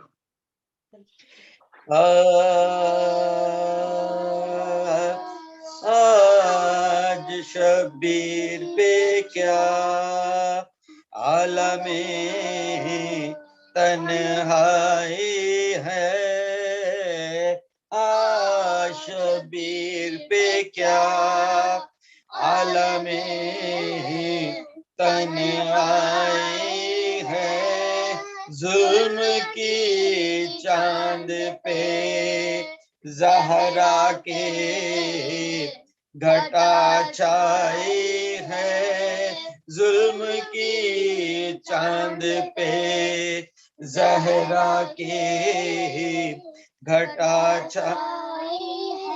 اس طرح لشکر آدھا میں سفارائے ہے یا نبی تانا بھتی جانا کوئی بھائی ہے یا نبی تانا بھتی جانا کوئی بھائی ہے برچیاں کھا کے چلے آتے ہیں تلواروں میں مار لو پیاسے کو ہے شور ستمگاروں میں مار لو پیاسے کو ہے شور ستمگاروں میں زخمی بازو ہیں کمر خم ہے بدن میں نہیں تاب ڈگمگاتے ہیں نکل جاتی ہے قدموں سے رکاب پیاس کا غلبہ ہے لب خشک ہیں آنکھیں پر آپ تیغ سے دیتے ہیں ہر وار کا آدھا کو جواب تیغ سے دے ہیں ہر وار کا شدت ذوق جس جا پہ ٹھہر جاتے ہیں سینکڑوں تیر ستم تن سے گزر جاتے ہیں سینکڑوں شاباش تن سے گزر جاتے گے سوالودہ خون لپٹے ہیں رخساروں سے شان کٹ کٹ کے لٹک جاتے ہیں تلواروں سے تیر پہ بستا ہے خون بہتا ہے رخساروں سے لاکھ آفت میں ہے ایک جان دل آزاروں سے لاکھوں آفت میں ہے ایک جان دل آزاروں فکر ہے سجدہ معبود میں سر دینے کی وار سے تیغوں کے فرصت نہیں دم لینے کی وار سے تیغوں کے فرصت نہیں دم لینے کی شبیر پہ کیا صلوات اللہم صلی علی محمد وعلی محمد وجل فرج. جزاک اللہ برادر عارف. غرور ٹوٹ گیا کوئی مرتبہ نہ ملا ستم کے بعد بھی کچھ حاصل جفا نہ ملا سر حسین ملا ہے یزید کو لیکن سر حسین ملا ہے یزید کو لیکن شکست یہ ہے کہ پھر بھی جھکا ہوا نہ ملا. اب میں گزارش کرتا ہوں حجت الاسلام قبلہ سید عباس آبدی سے کہ مجلس سوئم امام حسین سے خطاب فرمائیں. اعوذ باللہ من الشیطان الرجیم بسم اللہ الرحمن الرحیم وبہ نستعین وہو خیر ناصر ومعین الحمد للہ رب العالمین بارئ الخلائق اجمعین الصلاة والسلام والتحیۃ والاکرام علی رسول الانام سید المرسلین وخاتم النبیین وحبیب الہ العالمین ابی الزہراء محمد واہل بیتہ الطیبین الطاہرین المعصومین اما بعد قال اللہ الحکیم فی کتابہ الکریم بسم اللہ الرحمن الرحیم شہد اللہ انہ لا الہ الا ہو والملائکۃ واولو العلم قائما بالقسط لا الہ الا هو العزیز الحکیم اللہم صل علی محمد وآل محمد وعجل فرجہم۔ مومنین اور مومنات، آپ کی خدمت میں ہم نے پورا ایک عشرہ اسی موضوع پر پڑھا، عقید توحید معصومین کی نگاہ میں، اور ہم نے سورہ آل عمران کی آیت نمبر 18 کو سرنامہ کلام قرار دیا تھا، اور اس آیت کریمہ کی ذیل میں، اس کی شرح میں، اس کی تفسیر میں ہم نے بھرپور گفتگو کی تھی۔ یقیناً آپ سب کے علم میں ہے، اور امید ہے کہ آپ کے اذہان عالیہ میں وہ ساری باتیں محفوظ بھی رہی ہوں گی۔ میں آج خلاصتاً چند اہم نکات جو رہ گئے تھے آپ کے حوالے کرتا ہوں، آپ کی حسن سماعت کے حوالے کرتا ہوں، تاکہ آج کی اس مجلس سے بھی بھرپور ہم استفادہ کر سکیں۔ سورہ آل عمران کی آیت نمبر 18 ہے، جس میں اللہ سبحانہ وتعالیٰ نے خود اپنی توحید کی گواہی دی ہے۔ شہد اللہ، اللہ گواہی دیتا ہے، انہ لا الہ الا ہو، کہ کوئی معبود نہیں سوائے خود اس کی ذات کے، یعنی اللہ سبحانہ وتعالیٰ پہلا گواہ ہے اپنی وحدانیت پر۔ پھر آگے اللہ سبحانہ وتعالیٰ نے فرمایا والملائکۃ واولو العلم، اور گواہ توحید پر اس کے ملائکہ ہیں اور صاحبان علم ہیں۔ یہاں سے ایک بات واضح ہو جاتی ہے، برخلاف ایتھیسٹ لوگوں کے کہ جو یہ سمجھتے ہیں کہ اللہ کے وجود کو ماننا جاہل لوگوں کا کام ہے۔ اللہ سبحانہ تعالیٰ نے فرمایا کہ اصل میں صاحبان علم ہیں جو توحید کا عقیدہ رکھتے ہیں اور اپنے پروردگار کو پہچان کر کے اس کی وحدانیت کی گواہی دیتے ہیں۔ قائما بالقسط، یہ اللہ سبحانہ تعالیٰ کی ذات جو وحدہ لا شریک ہے، عدل و انصاف کو قائم کرنے کا اہم ترین ذمہ بھی نبھاتی ہے۔ یعنی وہ ذات صرف پیدا کرنے والی نہیں، رزق دینے والی نہیں، بلکہ عدل و انصاف کو قائم کرنے والی بھی ہے۔ لا الہ الا هو العزیز الحکیم، ایک بار پھر کوئی معبود نہیں سوائے اس عزیز اور حکیم کے۔ عزیز یعنی ہر طرح کی قوت و طاقت رکھنے والی ذات، اور حکیم یعنی وزڈم والی، حکمت والی ذات۔ اس آیت کریمہ کو ہم نے بار بار مجالس میں پڑھا تو صحیح، مگر اس کا ترجمہ نہیں کیا۔ آج ہم اس عقیدہ توحید کے جو برکات ہیں اس پر جلدی آپ کے سامنے بہت ہی اہم نکات پیش کرنے کی سعادت حاصل کر رہے ہیں۔ ہم نے، اگر آپ لوگوں کو یاد رہا ہوگا تو آخری مجلسوں میں بتایا کہ سب سے پہلا اثر توحید کے عقیدے کا یہ ہے کہ انسان کو اللہ سبحانہ تعالیٰ اطمینان قلبی عطا کر دیتا ہے۔ وہ کبھی کنفیوز نہیں ہوتا، کبھی شک کے دائرے میں نہیں جاتا، کبھی وہ پریشان نہیں ہوتا، الجھنوں کا شکار نہیں ہوتا، اور ڈپریشن میں مبتلا نہیں ہوتا۔ اکثر ڈپریشن میں مبتلا ہونے والے لوگ وہ ہوتے ہیں کہ جو ہرگز اللہ سبحانہ تعالیٰ کے وجود سے آشنا یا اس وجود کو محسوس نہیں کرتے ہیں۔ آئیے باقی اثرات پر، برکات پر جلدی آپ کے سامنے روشنی ڈالیں۔ اور یہ سعادت ہے ہم سب کے لیے کہ اگرچہ فزیکلی ہم ایک ساتھ بیٹھے نہیں ہیں، مگر دنیا کی اس ترقی یافتہ سلسلے کے ذریعے سے ہم ایک دوسرے سے جڑے ہوئے ہیں۔ اپنے گھروں سے ہی آپ سماعت فرما رہے ہیں۔ ہماری بہنیں بھی ہیں، ہمارے بھائی بھی ہیں، بزرگ بھی ہیں، یقیناً جوان بھی ہوں گے۔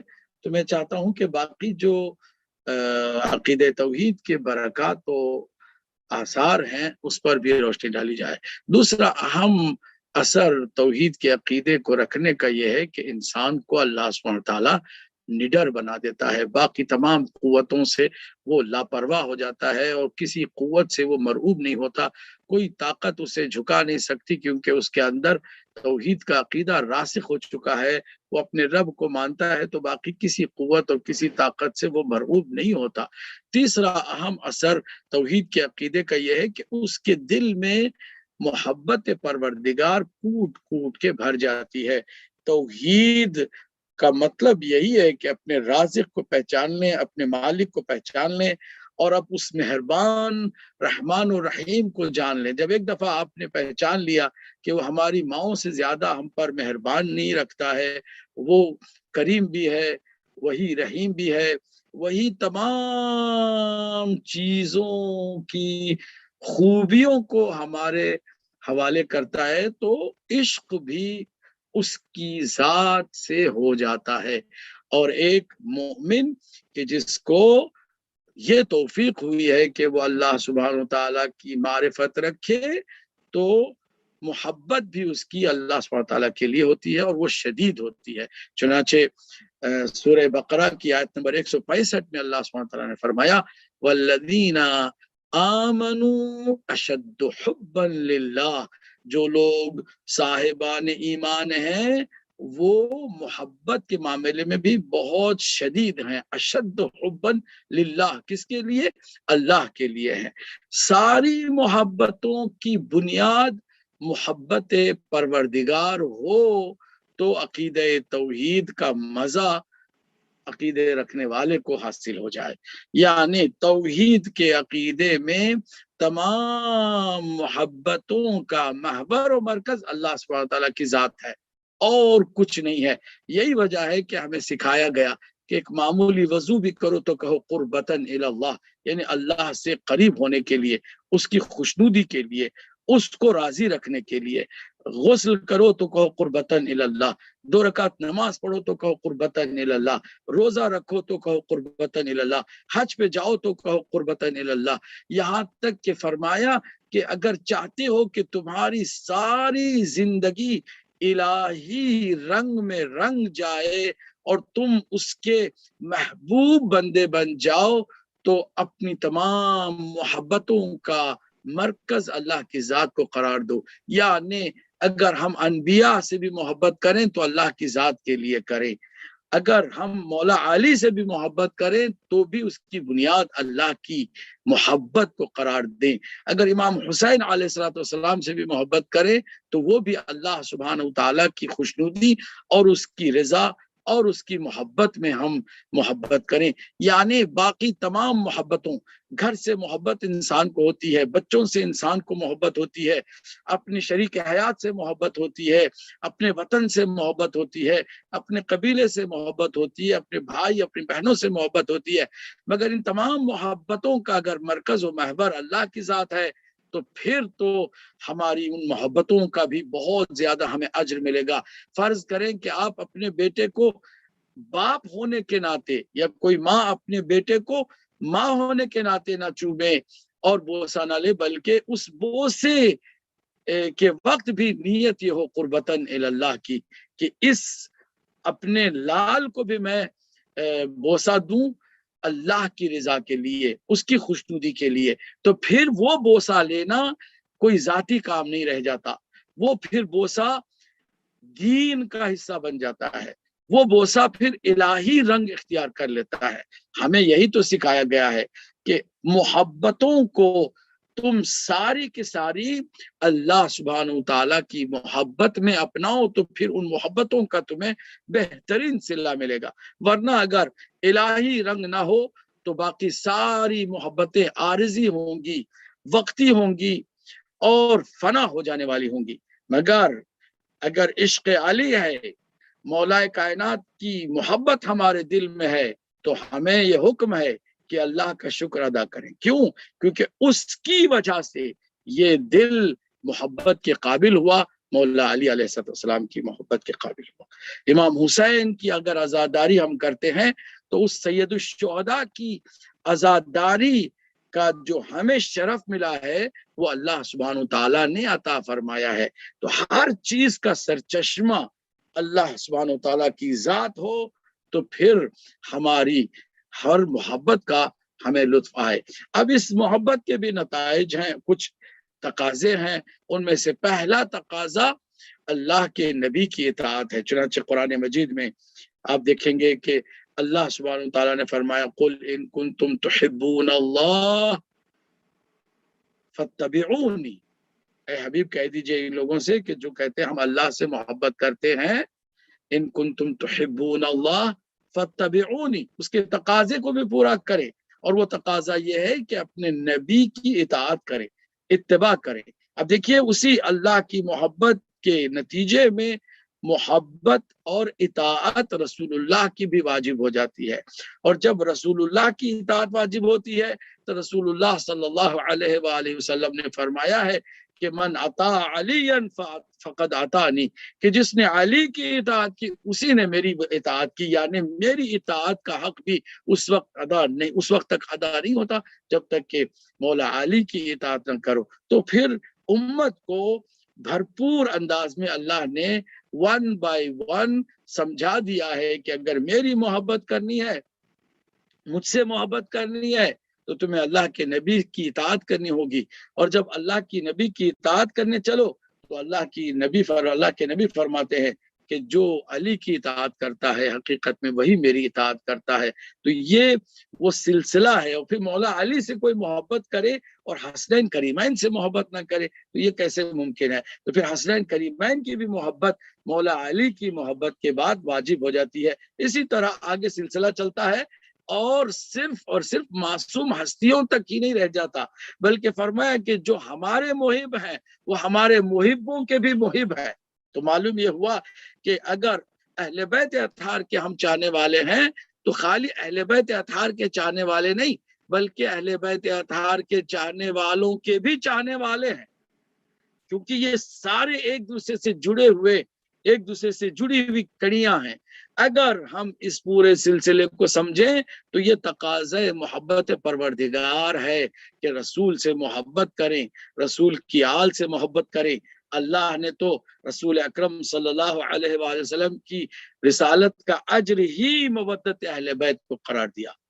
قل لا اسألکم علیہ اجرا الا المودۃ فی القربى، سورہ شورى کی 23ویں آیت ہے جو کہہ رہی ہے، کہہ دیجئے حبیب ہم اجر رسالت کے طور پر کچھ بھی تم سے نہیں چاہتے سوائے اس کے کہ ہماری اہل بیت سے، ہمارے قرابت داروں سے تم مودت کرو۔ محبت سے بھی بڑا مرتبہ ہے مودت کا۔ محبت اور مودت میں زمین تا آسمان فرق ہے۔ محبتوں کا ایک سلسلہ ماں کی ممتا تک جا کے رک جاتا ہے،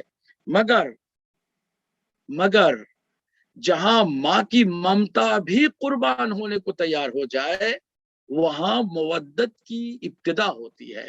اللہ کے نبی کی جو رسالت ہے اس کا اجر محبت نہیں بلکہ مودت ہے، یعنی اگر تم چاہتے ہو کہ اللہ تم سے راضی ہو اور تم اللہ کی محبت کا حق ادا کرو، اور چاہتے ہو کہ رسول بھی تم سے راضی ہوں، تو تمہیں چاہیے کہ اپنی اولاد سے زیادہ اہل بیت کو چاہنے لگ جاؤ، اپنے مال جان، اپنی آبرو، اپنی حیثیت، سب کچھ ان پر قربان کرنے کا جذبہ رکھو۔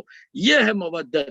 کیا ہم واقعاً ایسی مودت رکھتے ہیں ہمارے دلوں میں اہل بیت اطہار کے لیے کہ اگر وہ ہم سے جان مانگیں تو جان دینے کو تیار ہوں، اولاد مانگیں تو اولاد دینے کو تیار ہوں، اپنا گھر مانگیں تو گھر دینے کو تیار ہوں، اپنا سارا مال مانگیں تو سارا مال دینے کو تیار ہوں؟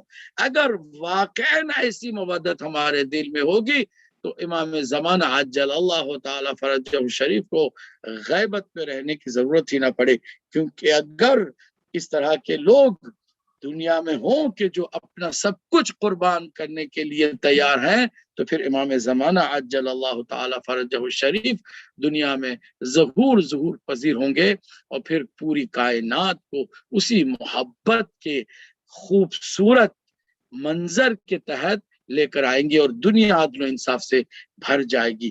یہ وہ تقاضے ہیں کہ جن تقاضوں کا محور و مرکز، سرچشمہ اور منبع جو ہے وہ اللہ سبحانہ تعالیٰ کی محبت ہے۔ دیکھیے ذرا اس آیت کریمہ کی طرف جو کہ سورہ انعام کی آیت نمبر 162 ہے، جس پہ اللہ سبحانہ تعالیٰ نے حکم دیا ہے اپنے نبی کو کہ قل، کہہ دیجیے اے حبیب کیا، کہ ان صلاتی و نسکی و محیای و مماتی للہ رب العالمین، کہ میری نماز، میرے سارے اعمال، میری زندگی، میری موت، سب کچھ اللہ سبحانہ تعالیٰ کے لیے ہے جو عالمین کا رب ہے۔ تو ہم اگر آج کی اس مجلس میں اسی ایک محبت کے تقاضے کو اپنا لیں اور آج سے ہر کام، اچھے کام کے انجام دینے سے پہلے قربتاً اللہ کی نیت پر توجہ دیں، اور ہماری اس نیت میں اللہ کی رضا سب سے پہلے ہو، اور اسی اللہ کی رضا کے تحت تو ہماری ٹوٹل زندگی عبادت قرار پائے گی۔ یعنی اگر آپ اپنی بھوک مٹانے کے لیے بھی کھانا کھاتے ہیں تو خالی اپنی بھوک ہمارے ذہن کے اس کھانا کھانے کی ابتدا میں ہی بسم اللہ کہتے ہوئے قربتاً اللہ کی نیت شامل کریں، یعنی اس کھانے کو بھی ہم اللہ کی رضا اور اس کی خوشنودی کے لیے کھائیں۔ پانی پی رہے ہیں تو حکم یہی ہے نا کہ پانی پی رہے ہیں تو بھی قربتاً اللہ کہیں، اور ہمیں تو بتایا گیا ہے کہ وہ جو تقاضے ہیں محبتوں کے، امام حسین جیسے عظیم ایک پیاسے معصوم امام کی پیاس کو یاد کرنے کا بھی حکم ہے۔ وہ سارے محبت کے تقاضے ہیں جو اس طرح پورے کیے جاتے ہیں۔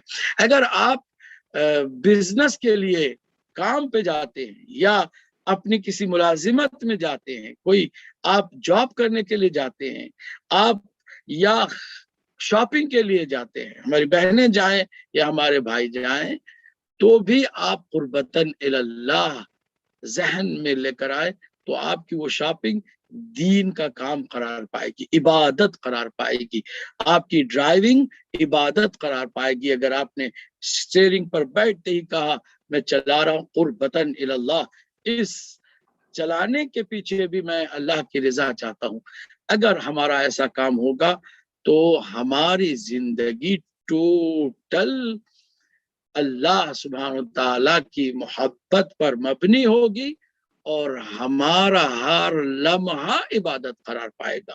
یہ وہ حقیقت ہے جس کی طرف ہم سب کو متوجہ ہونا ہے۔ آگے میں آپ کی خدمت میں عرض کروں کہ توحید کے عقیدے کا ایک اور بہت ہی اہم اثر یہ ہے کہ ہماری زندگی میں کسی ایک جگہ پر بھی فضول، بےہودہ اور بیکار کام نہیں ہوگا۔ ہم جو کریں گے مفید کریں گے، ہماری زبان سے جو جملے نکلیں گے وہ بھی مفید ہوں گے۔ خاموشی ہم ترجیح دیں گے خاموشی کو اگر بولنے میں کوئی نقصان ہو رہا ہے تو، کیونکہ ایک توحید کا عقیدہ رکھنے والا جانتا ہے کہ ہماری زندگی مختصر ہے، اس کو میکسیمم یوٹیلائز کرنا ہے اسی کی راہ میں، ہمیں فضول کسی کام میں نہیں جانا ہے۔ چنانچہ سورہ مؤمنون میں مؤمنین کی صفات میں سے پہلی جو صفت بتائی گئی ہے کہ وہ اپنی نمازوں سے کبھی غافل نہیں ہوتے ہیں، اور اس کے بعد فرمایا وَعَنِ اللَّغْوِ مُعْرِضُونَ، اور وہ ہر طرح کی بےہودہ، فضول اور لغو باتوں سے اپنے آپ کو بچاتے ہیں، اور وہ اعراض کرتے ہیں، گریز کرتے ہیں، پرہیز کرتے ہیں، کبھی بھی فضول کاموں میں اپنا وقت ضائع نہیں کرتے۔ میرے جوانوں، میرے بزرگ، میری بہنیں، میرے بھائی، سب اس پر توجہ کریں، کوشش کریں کہ اپنا کوئی وقت ضائع نہ کریں کسی فضول کام میں۔ بیٹھے ہوئے ہیں فضول چیزیں دیکھ رہے ہیں، یا وقت بیٹھ کر کے کچھ لوگوں کے ساتھ ضائع کر رہے ہیں، خدا نخواستہ غیبت میں مصروف ہو گئے ہیں، یا بےہودہ اور لہو و لعب میں مبتلا ہو گئے، خدا نخواستہ ہم ان تمام چیزوں سے بری ہوں، کیونکہ عقید توحید کا یہ بھی ایک خوبصورت اثر ہے کہ ہم میکسیمم اس زندگی سے فائدہ اٹھائیں، ہماری سانسوں کو قیمتی بنا لیں، اتنی قیمتی ہو جائیں کہ ہر سانس عبادت کا بہترین نمونہ بن جائے۔ کسی موڑ پر، کسی مرحلے میں بھی ہم اللہ سبحانہ تعالی کی خوشنودی اور رضا کو نظر انداز نہ کریں، اور اپنے کاموں کو کوشش کریں کہ بہتر سے بہتر، مفید سے مفید تر کریں، چھوٹے کام ہو یا بڑے کام ہو۔ یاد رکھیے گا کہ ایک اور مقام پر میں نے شاید یہ بات رکھی تھی، آپ لوگوں میں سے شاید کسی نے سنی بھی ہوگی، نہیں تو پھر آج میں سب کے لیے دہرائے دیتا ہوں کہ آپ کے میرے سارے تمام انسانوں کے اعمال گنے نہیں جائیں گے، تولے جائیں گے، کیونکہ ہمارے یہاں کیلکولیٹر نہیں ہوگا قیامت کے دن، بلکہ قیامت کے دن میزان ہوگا، ہمارے اعمال کو تولنے کے لیے ہوگا، نہ کہ ہمارے اعمال کو کاؤنٹ کرنے کے لیے ہوگا۔ تو پھر جب تولنے کی جب بات ہوگی تو ہمارے عمل میں وزن ہوگا تو ہماری نجات ہوگی، ہمارے عمل میں وزن نہیں ہوگا تو ہلکا جب عمل پڑ جائے اور گناہ بھاری پڑ جائے تو پھر ہمارا ٹھکانہ جنت نہیں ہو سکتا ہے۔ تو کیا کیا جائے کہ ہمارے اعمال وزنی ہو جائے اور اس میں اتنا وزن پیدا ہو جائے کہ کوئی بھی عمل ہمارا ہلکا نہ رہے، چھوٹا عمل ہو یا بڑا ہو، کیونکہ اللہ نے کبھی بھی عمل کی کمیت پر گفتگو نہیں فرمائی ہے۔ کتنی نمازیں آپ نے پڑھی، کتنے روزے رکھے، کتنی مجلسوں کو اٹینڈ کیا، کتنے آپ نے لوگوں کو کھانا کھلایا، کتنے یتیموں کا آپ نے سہارا بن کے ان کی مدد کی، ان سب باتوں کا کوئی وہاں پر سوال نہیں ہوگا، کتنے کا کوئی سوال نہیں ہوگا، بلکہ وہاں پر کس طرح کا آپ نے عمل کیا اس پر سوال ہوگا۔ تو جب کس طرح کی جب بات ہوگی تو عمل چاہے چھوٹا ہو یا بڑا ہو، اس میں دو چیزوں کا ہونا ضروری ہے۔ اس پر آج میں گفتگو کر کے آپ کی زحمت کو تمام کرنا چاہوں گا۔ ایک بہت ہی اہم جس کا نام ہے اخلاص۔ عمل میں ہمارے اگر اخلاص ہوگا تو وہ عمل وزنی ہوگا، چاہے وہ چھوٹا عمل ہو یا بڑا عمل ہو۔ اگر کوئی انسان خالی اپنی مسجد یا امام بارگاہ کی معمولی سی صفائی میں حصہ لے اور وہ بھی قربتاً الی اللہ، خالصتاً للہ، اللہ کے سوا کسی کا اس کے ذہن میں تصور بھی نہ آئے کہ میں کسی کو خوش کروں، انتظامیہ کو امپریس کروں، یا لوگوں کو میں امپریس کروں، یا لوگوں سے تاج و تحسین لوں، نہیں، یہ چھوٹے کام ایسے ہوتے ہیں کہ اسے جتانا اور اس کا ڈنڈورا پیٹنا بھی جو ہے وہ بے معنی ہوتا ہے۔ اس لیے اگر خالص عمل ہم نے اتنا سا کیا تو اسی عمل سے ممکن ہے کہ نجات مل جائے، اور ممکن ہے کہ بہت بڑا ہم نے کام کیا مگر لوگوں کی واہ واہ کے لیے، لوگوں کی داد و تحسین کے لیے، لوگوں کی طرف سے تعریف و تمجید کے لیے ہم نے کیا، خدا نخواستہ تو وہ عمل بالکل ہلکا پڑ جائے گا، کیونکہ اس میں یہ چیز وزن پیدا کرنے والی نہیں تھی جس کا نام اخلاص ہے۔ تو یہ پہلی بنیادی چیز ہے، ہمارے ہر عمل میں اخلاص کا ہونا ضروری ہے۔ اگر اخلاص ہوگا تو یقیناً ہمارے عمل میں وزن پیدا ہوگا۔ اور دوسری چیز ہے محبت اہل بیت علیہم السلام۔ اگر عشق ہے، محبت ہے، ولا ہے، ولایت کا ہمارے اندر جذبہ ہے تو ہماری ہر عبادت، ہمارا ہر عمل وزنی ہو جاتا ہے۔ محبت میں اہل بیت اطہار کے کوئی ڈوب کر کے معمولی سی بھی نیکی کرے گا، اس نیکی کو اللہ سبحانہ تعالیٰ اتنا وزنی بنا دے گا۔ ذرا آپ سوچئے، کوئی تصور کر سکتا ہے کہ مولا علی علیہ السلام نے خندق کے اس معرکے میں کل ایمان بن کر جا کر کے کل کفر پر ایک ضربت لگائی، ایسی ضربت کہ جس ضربت کے بعد سرکار دو عالم نے سند دی، کیا فرمایا کہ ضربت علی یوم الخندق افضل من عبادت الثقلین، علی کی ایک ضربت خندق کے اس جنگ میں عبادت ثقلین سے بھی افضل ہے۔ عبادت ثقلین سے کیا مراد ہے؟ تمام آدم علیہ السلام سے لے کے قیامت کے دن تک جتنے انسان ہیں ان تمام انسانوں کی، اور پھر اس اول تاریخ سے جنوں کو جب سے اللہ سبحانہ تعالیٰ نے خلق فرمایا اور قیامت تک جتنے بھی جن ہوں گے، جنوں اور انسانوں کی کل عبادت ایک طرف اور میرے مولا کی ایک ضربت ایک طرف. اور وہ ضربت جو لگائی میرے مولا نے, کتنا ٹائم اس میں لگا ہوگا, سیکنڈز کی بات ہے, مگر عبادت ثقلین سے وہ افضل قرار پائی. اس کے پیچھے کیا راز ہے؟ اس کے پیچھے یہی دو اہم عناصر ہیں. ایک, اس ضربت کے وقت میرے مولا کے پورے وجود مبارک میں, قلب نازنین میں اور ذہن مقدس میں دو چیزیں ضرور تھی. ایک, خالصتاً للہ, صرف اور صرف اللہ کی رضا کے لیے, لوگوں سے شاباشی لینے کے لیے نہیں, اور اپنی اس شجاعت و بہادری کا جوہر دکھا کر کے صحابہ سے کوئی تمغہ لینے کے لیے نہیں, یا خود رسول اکرم سے بھی کوئی تمغہ لینے کے لیے نہیں, بلکہ خالصتاً للہ, اللہ کی خوشنودی کے لیے وہ ضربت میرے مولا کے ہاتھوں سے جو ہے وہ صادر ہوئی اور اس دشمن خدا کو واصل جہنم کر گئی. دوسرا, عشق خدا میں میرا مولا اتنا ڈوبا ہوا تھا اور اس کی قربت کا یہ عالم تھا کہ ایک لمحے کے لیے بھی میرے مولا نے اللہ کے علاوہ کسی اور کی محبت کو اپنے ذہن میں آنے بھی نہیں دیا. یہ دو ہی باتیں تھیں کہ اس عمل کو جو بہت چھوٹا سا ہے, بہت مختصر وقت میں ہوا ہے, وہ عبادت ثقلین سے افضل قرار پا گیا.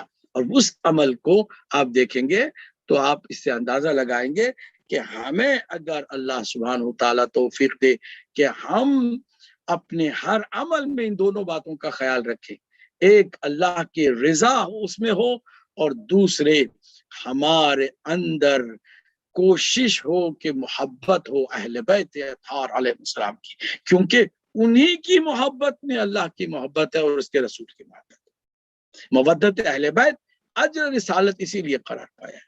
یہ وہ اہم باتیں ہیں کہ جن باتوں کی ہمیں روزانہ ضرورت ہے. یہ نہیں کہ صرف مجلسوں میں اس کی ضرورت ہے یا صرف امام بارگاہوں میں اس کی ضرورت ہے, نہیں, اس کو آپ اپنے کام کے وقت بھی یاد رکھیے گا, اس کو آپ اپنے کسی دنیاوی مشغلے میں بھی یاد رکھیے گا, شاپنگ کرتے ہوئے بھی سوچئے گا, گھر میں بیٹھ کر کھانا کھاتے ہوئے بھی سوچئے گا, بستر پر جا کے آرام کرتے ہوئے بھی سوچئے گا.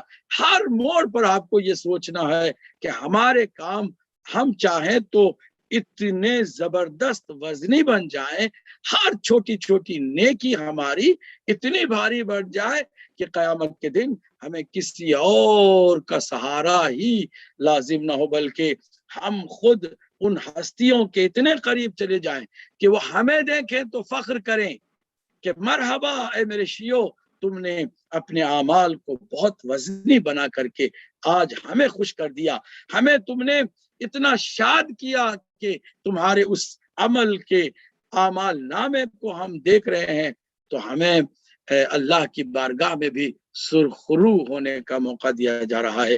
تو یہ وہ باتیں ہیں کہ جن باتوں کا ہمیں خیال رکھنا ہوگا. ہمارے پاس مزید ٹائم نہیں ہے, میں اور بھی کچھ باتیں جو عقیدہ توحید کے اثرات اور برکات کے طور پر آپ کے سامنے رکھنا چاہ رہا تھا, مگر میں اسی پر اکتفا کر کے کہ ایک اور اثر آپ کے اور میرے اندر توحید کے عقیدے کے بعد جو پیدا ہو سکتا ہے اس پر آپ کی توجہ دلاؤں گا, اور وہ ہے انصاف پسندی. یاد رکھیے گا, ہم فیر اگر نہیں ہیں, اپنے ساتھ ہوں, اپنے بچوں کے ساتھ ہوں, اپنے رشتہ داروں کے ساتھ ہوں, اپنے پڑوسیوں کے ساتھ ہوں, اپنے وطن کے ساتھ ہوں, یا پھر کسی غیر کے ساتھ ہوں, حتیٰ دشمن خدا کے ساتھ بھی ہمیں فیر ٹریٹ کرنا ہوگا. ہمارا انصاف ہم سے کبھی جدا نہ ہو, اس حد تک ہماری توجہ انصاف پسندی پر بھی ہونی چاہیے, کیونکہ یہ عقیدہ توحید کا لازمہ ہے. یہ بھی برکات و آثار عقیدہ توحید میں سے ایک بہت ہی اہم اثر ہے کہ ہم اللہ سبحانہ وتعالی کی توحید کے ماننے والے, رسول اکرم کی رسالت کا کلمہ پڑھنے والے, اور مولا کائنات علی ابن ابی طالب علیہ السلام کی محبت میں سانس لینے والے, اور امام حسین علیہ السلام کی عزاداری کو اپنا بہترین عمل قرار دینے والے کوشش کریں کہ ہر ایک کے ساتھ انصاف کریں، انصاف اپنی ذات کے ساتھ بھی اور دوسروں کے ساتھ بھی، حتیٰ کہ دشمن کے ساتھ۔ میں ایک چھوٹا سا واقعہ سناتا ہوں۔ چھٹے امام جعفر الصادق علیہ السلام، اللہم صلی علی محمد و آل محمد، آپ کے سامنے بہت سارے لوگ جو غیر مسلم تھے، حتیٰ دہریے تھے، وہ آتے تھے بحث کے لیے، مناظرے کے لیے، ڈیبیٹ کے لیے۔ تو آپ نے کچھ شاگردوں کو تیار کیا ہوا تھا کہ وہ شاگرد مخالفین کے ساتھ بیٹھتے تھے، مناظرہ کرتے تھے، اور امام ان سب کے اوپر بیٹھ کے نظارت کرتے تھے اور سپرویژن کا کام کرتے تھے، آبزرویشن کا کام کرتے تھے، اور اس کے بعد پھر ہر ایک کو بتاتے کہ تم نے کس طرح سے کسی کے ساتھ بحث کیا۔ تو ایک شخص آیا اور وہ مخالف تھا، اور امام نے ایک شاگرد کو بھیجا کہ اس کے ساتھ مناظرہ کرے، اور بہت جلد اس کو ہرا کر کے امام کا چاہنے والا آیا، مسکراتا ہوا، خوش ہوتا ہوا کہ مولا ضرور شاباشی دیں گے اور کہیں گے کہ زندہ باد زندہ باد، تم نے بہت جلد اس کو چت کر دیا اور اس کو تم نے بحث میں ہرا دیا۔ وہ خوش ہو کر امام کی خدمت میں حاضر ہوا۔ امام نے فرمایا کہ میں دیکھ رہا تھا کہ تم نے اچھی بحثیں کی ہیں، مگر بہت ساری جگہوں پر حق بات تمہارے مخالف کی بھی تھی، یعنی بہت جگہوں پر مخالف جو تمہارے بیٹھا ہوا تھا وہ اس کی بات بھی صحیح تھی، مگر اس کو بھی تم نے غلط ثابت کرنے کی کوشش کی، اور یہ ہمارے چاہنے والوں کا طریقہ نہیں ہے۔ دشمن کے ساتھ بھی انصاف ہونا چاہیے، دشمن کے ساتھ بھی۔ میرے مولا کو اگر آپ تاریخ میں عظیم ترین انسان عادل کے طور پر دیکھنا چاہیں تو دیکھیں کہ جس نے آپ کے سر پہ ضربت لگائی، اس کے حق میں بھی کیا کیا آپ نے وصیتیں فرمائی کہ وہ ڈرا ہوا ہے، سہما ہوا ہے، اس کی رسیوں میں ڈھیل دے دو، ان کے بازوؤں کو اس طرح نہ باندھو، اس کے ہاتھوں کو اس طرح نہ باندھو، پیاسا لگ رہا ہے پانی اس کو بھی پلاؤ۔ اور پھر اس سے زیادہ عجیب بات یہ ہے کہ امام حسن مجتبیٰ سے فرماتے ہیں کہ بیٹا اگر میں زندہ رہوں تو میں خود اس کا قصاص لوں گا، اور اگر نہیں رہوں گا تو یاد رکھنا اس نے صرف ایک ضربت لگائی ہے مجھ پر، تم بھی اس کے اوپر ایک ہی وار کرنا، ایک سے زیادہ نہیں کرنا۔ یہ جو اپنے دشمن، اپنے قاتل کے ساتھ بھی انصاف کرنے والا علی ہے، علی والوں کو کس طرح رہنا چاہیے، اسی سے بات واضح ہو جاتی ہے۔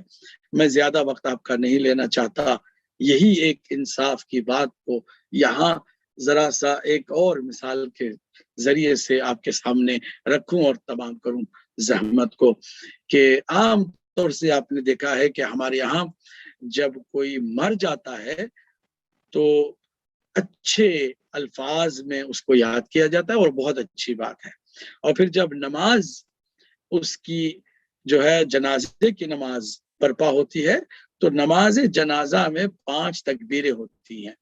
5 تکبیروں میں جو آخری تکبیر ہوتی ہے اس تکبیر کے ساتھ جملے کچھ اس طرح بتائے گئے ہیں کہ تم کہو، بالکل سامنے جنازہ ہے اس کا جس کو آپ جانتے ہیں اور آپ کے ساتھ اور بھی لوگ ہیں کہ جو جانتے ہیں کہ وہ کیا ہے، کہا جاتا ہے، اور حکم بھی یہی ہے کہ آپ نماز میں کہیں کہ اللہم، اے پروردگار، ان ھذا عبدک و ابن عبدک، یہ تیرا بندہ ہے اور تیرے بندے کا بیٹا ہے اور تیرے ایک کنیز کا بیٹا ہے، نزل بک وانت خیر منزول بک، تیری بارگاہ میں پہنچ گیا ہے اور تو بہترین ریسیور ہے، ریسیو کرنے والا ہے۔ اللہم اے پروردگار، انی لا نعلم منہ الا خیرا، پروردگار بے شک ہم اس کے بارے میں سوائے خیر کے کچھ نہیں جانتے، وانت اعلم بہ منا، اور تو ہم سے زیادہ اس کے بارے میں جانتا۔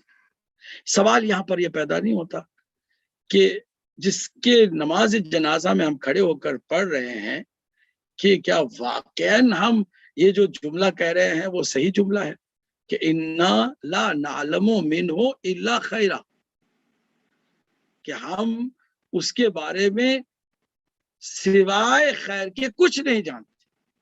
ممکن ہے کہ آپ کو اس کی بہت ساری برائیوں کا پتہ ہو، ممکن ہے آپ کا وہ پڑوسی تھا یا آپ کا عزیز تھا، اس کی حرکتوں سے آپ واقف ہیں، مگر نماز میں نعوذ باللہ کہ آپ جھوٹ بول رہے ہیں کہ میں بہت کچھ اس کے بارے میں جانتا ہوں، مگر گواہی دے رہا ہوں پروردگار سوائے خیر کے کچھ نہیں جانتا۔ اللہ اکبر۔ کیا ہمیں نماز میں جھوٹ بولنا سکھایا جا رہا ہے؟ جواب اس کا یہ بتایا گیا ہے کہ ہرگز نہیں، سچائی یہی ہے جو تمہاری زبان پر آئی کہ تمہیں اس کے سوائے خیر کے کچھ نہیں معلوم ہے، کیونکہ اگر تم نے کچھ گناہ اس کے کسی حد تک آئیڈینٹیفائی کر بھی لیے تھے، تم ان کے گناہوں کے بارے میں جانتے بھی تھے، تو تمہیں یہ نہیں معلوم ہے کہ ان گناہوں کی توبہ اس نے تنہائی میں اللہ سے مانگ لی ہے کہ نہیں مانگ لی ہے، تمہیں نہیں معلوم ہے کہ اللہ نے ان گناہوں کو بخش دیا ہے کہ نہیں بخشا ہے۔ لہٰذا وہ جو 100% شور ہے، صرف ایک ہی بات ہے کہ وہ مومن تھا، وہ مولا علی کا نام لیتا تھا، مولا علی کے نام پر وہ خوش ہوتا تھا، اور جب مولا حسین کا نام آتا تھا تو اس کی آنکھوں میں آنسو آ جاتے تھے۔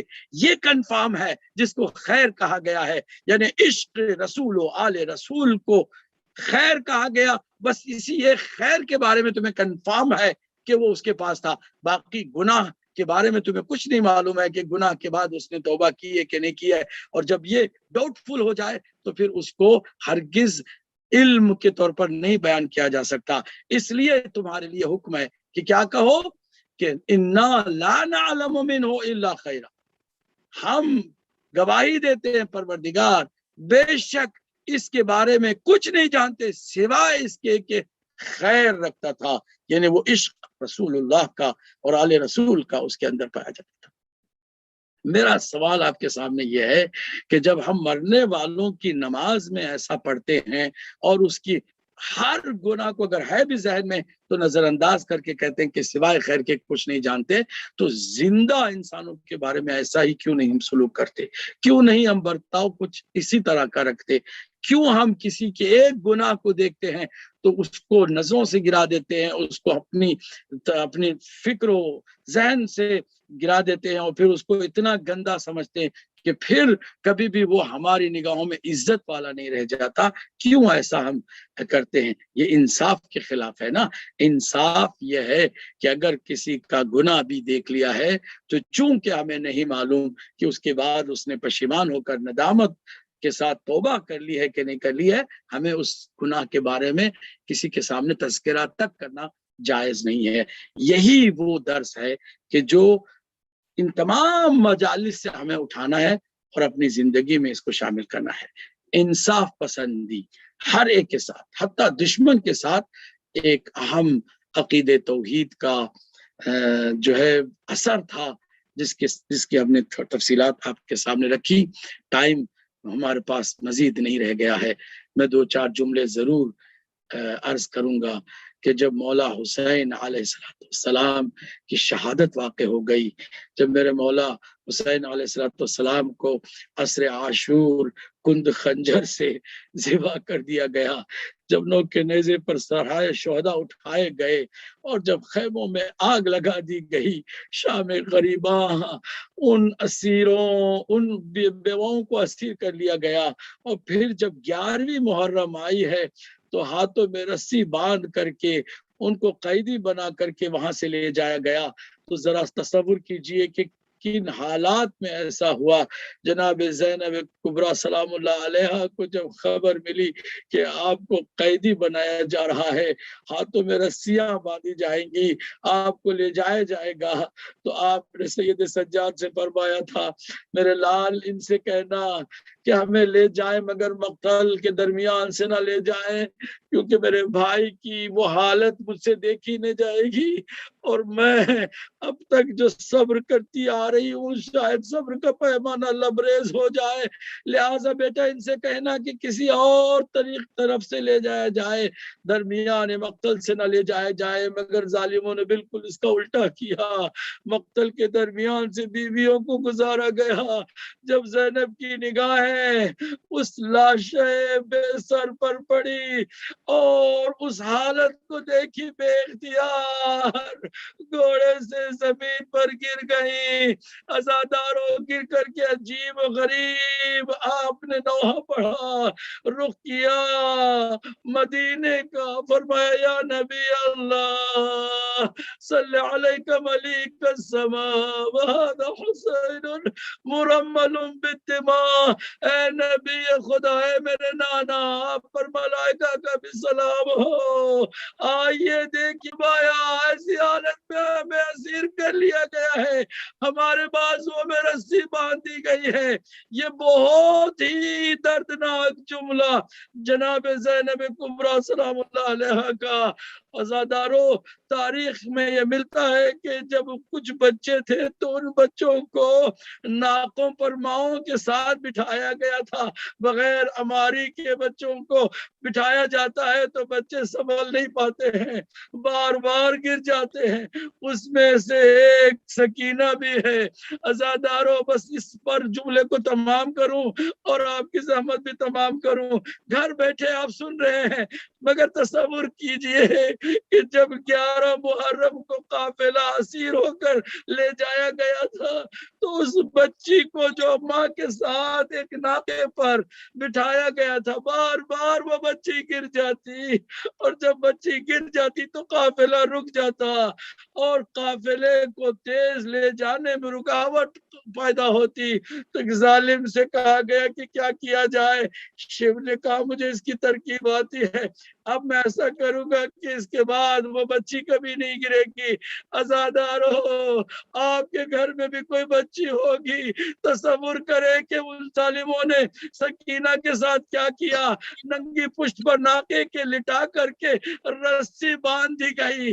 جب ناقہ چلتا تھا تیز رفتار سے بی بی سکینہ کا سینہ چھلنی ہوتا جا رہا تھا. سیعلم الذین ظلموا ای منقلب ینقلبون.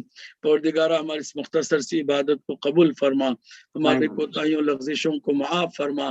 جہاں بھی مومنین مومنات ان کی جان مال عزت آبرو ناموس کی حفاظت فرما.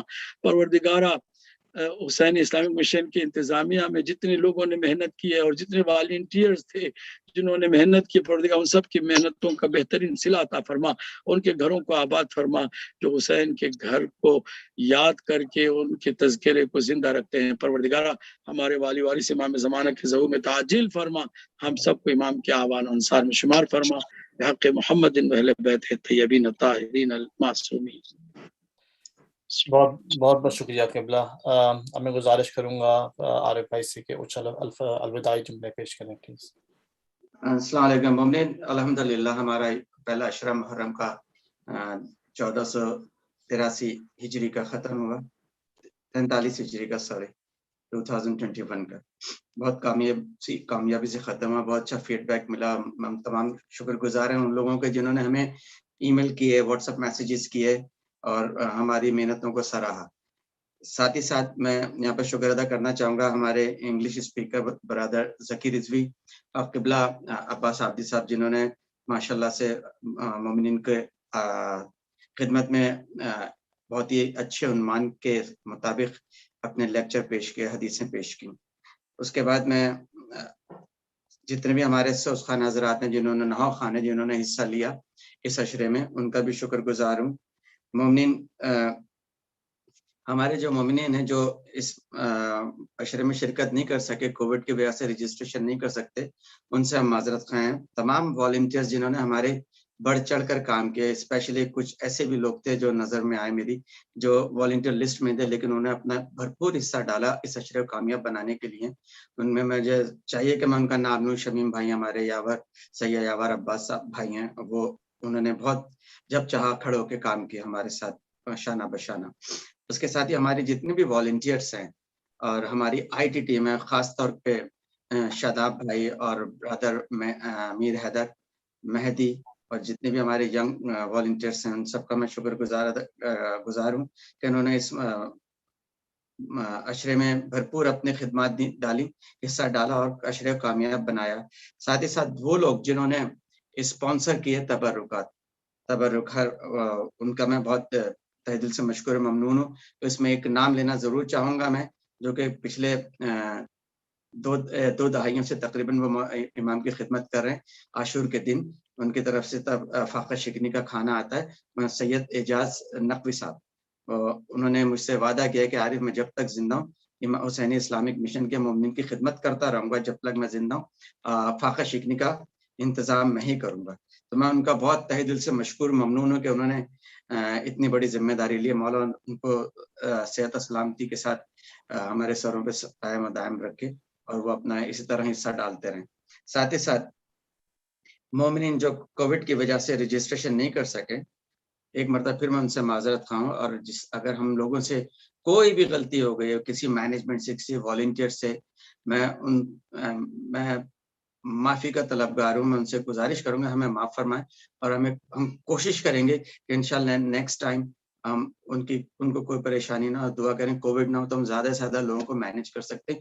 آپ کے پاس کوئی بھی سجیشن ہو، کوئی بھی رائے ہو، آپ ای میل کر سکتے ہیں ہمارے ویب سائٹ پر جا کے، اور ٹیکسٹ میسج بھی کر سکتے ہیں.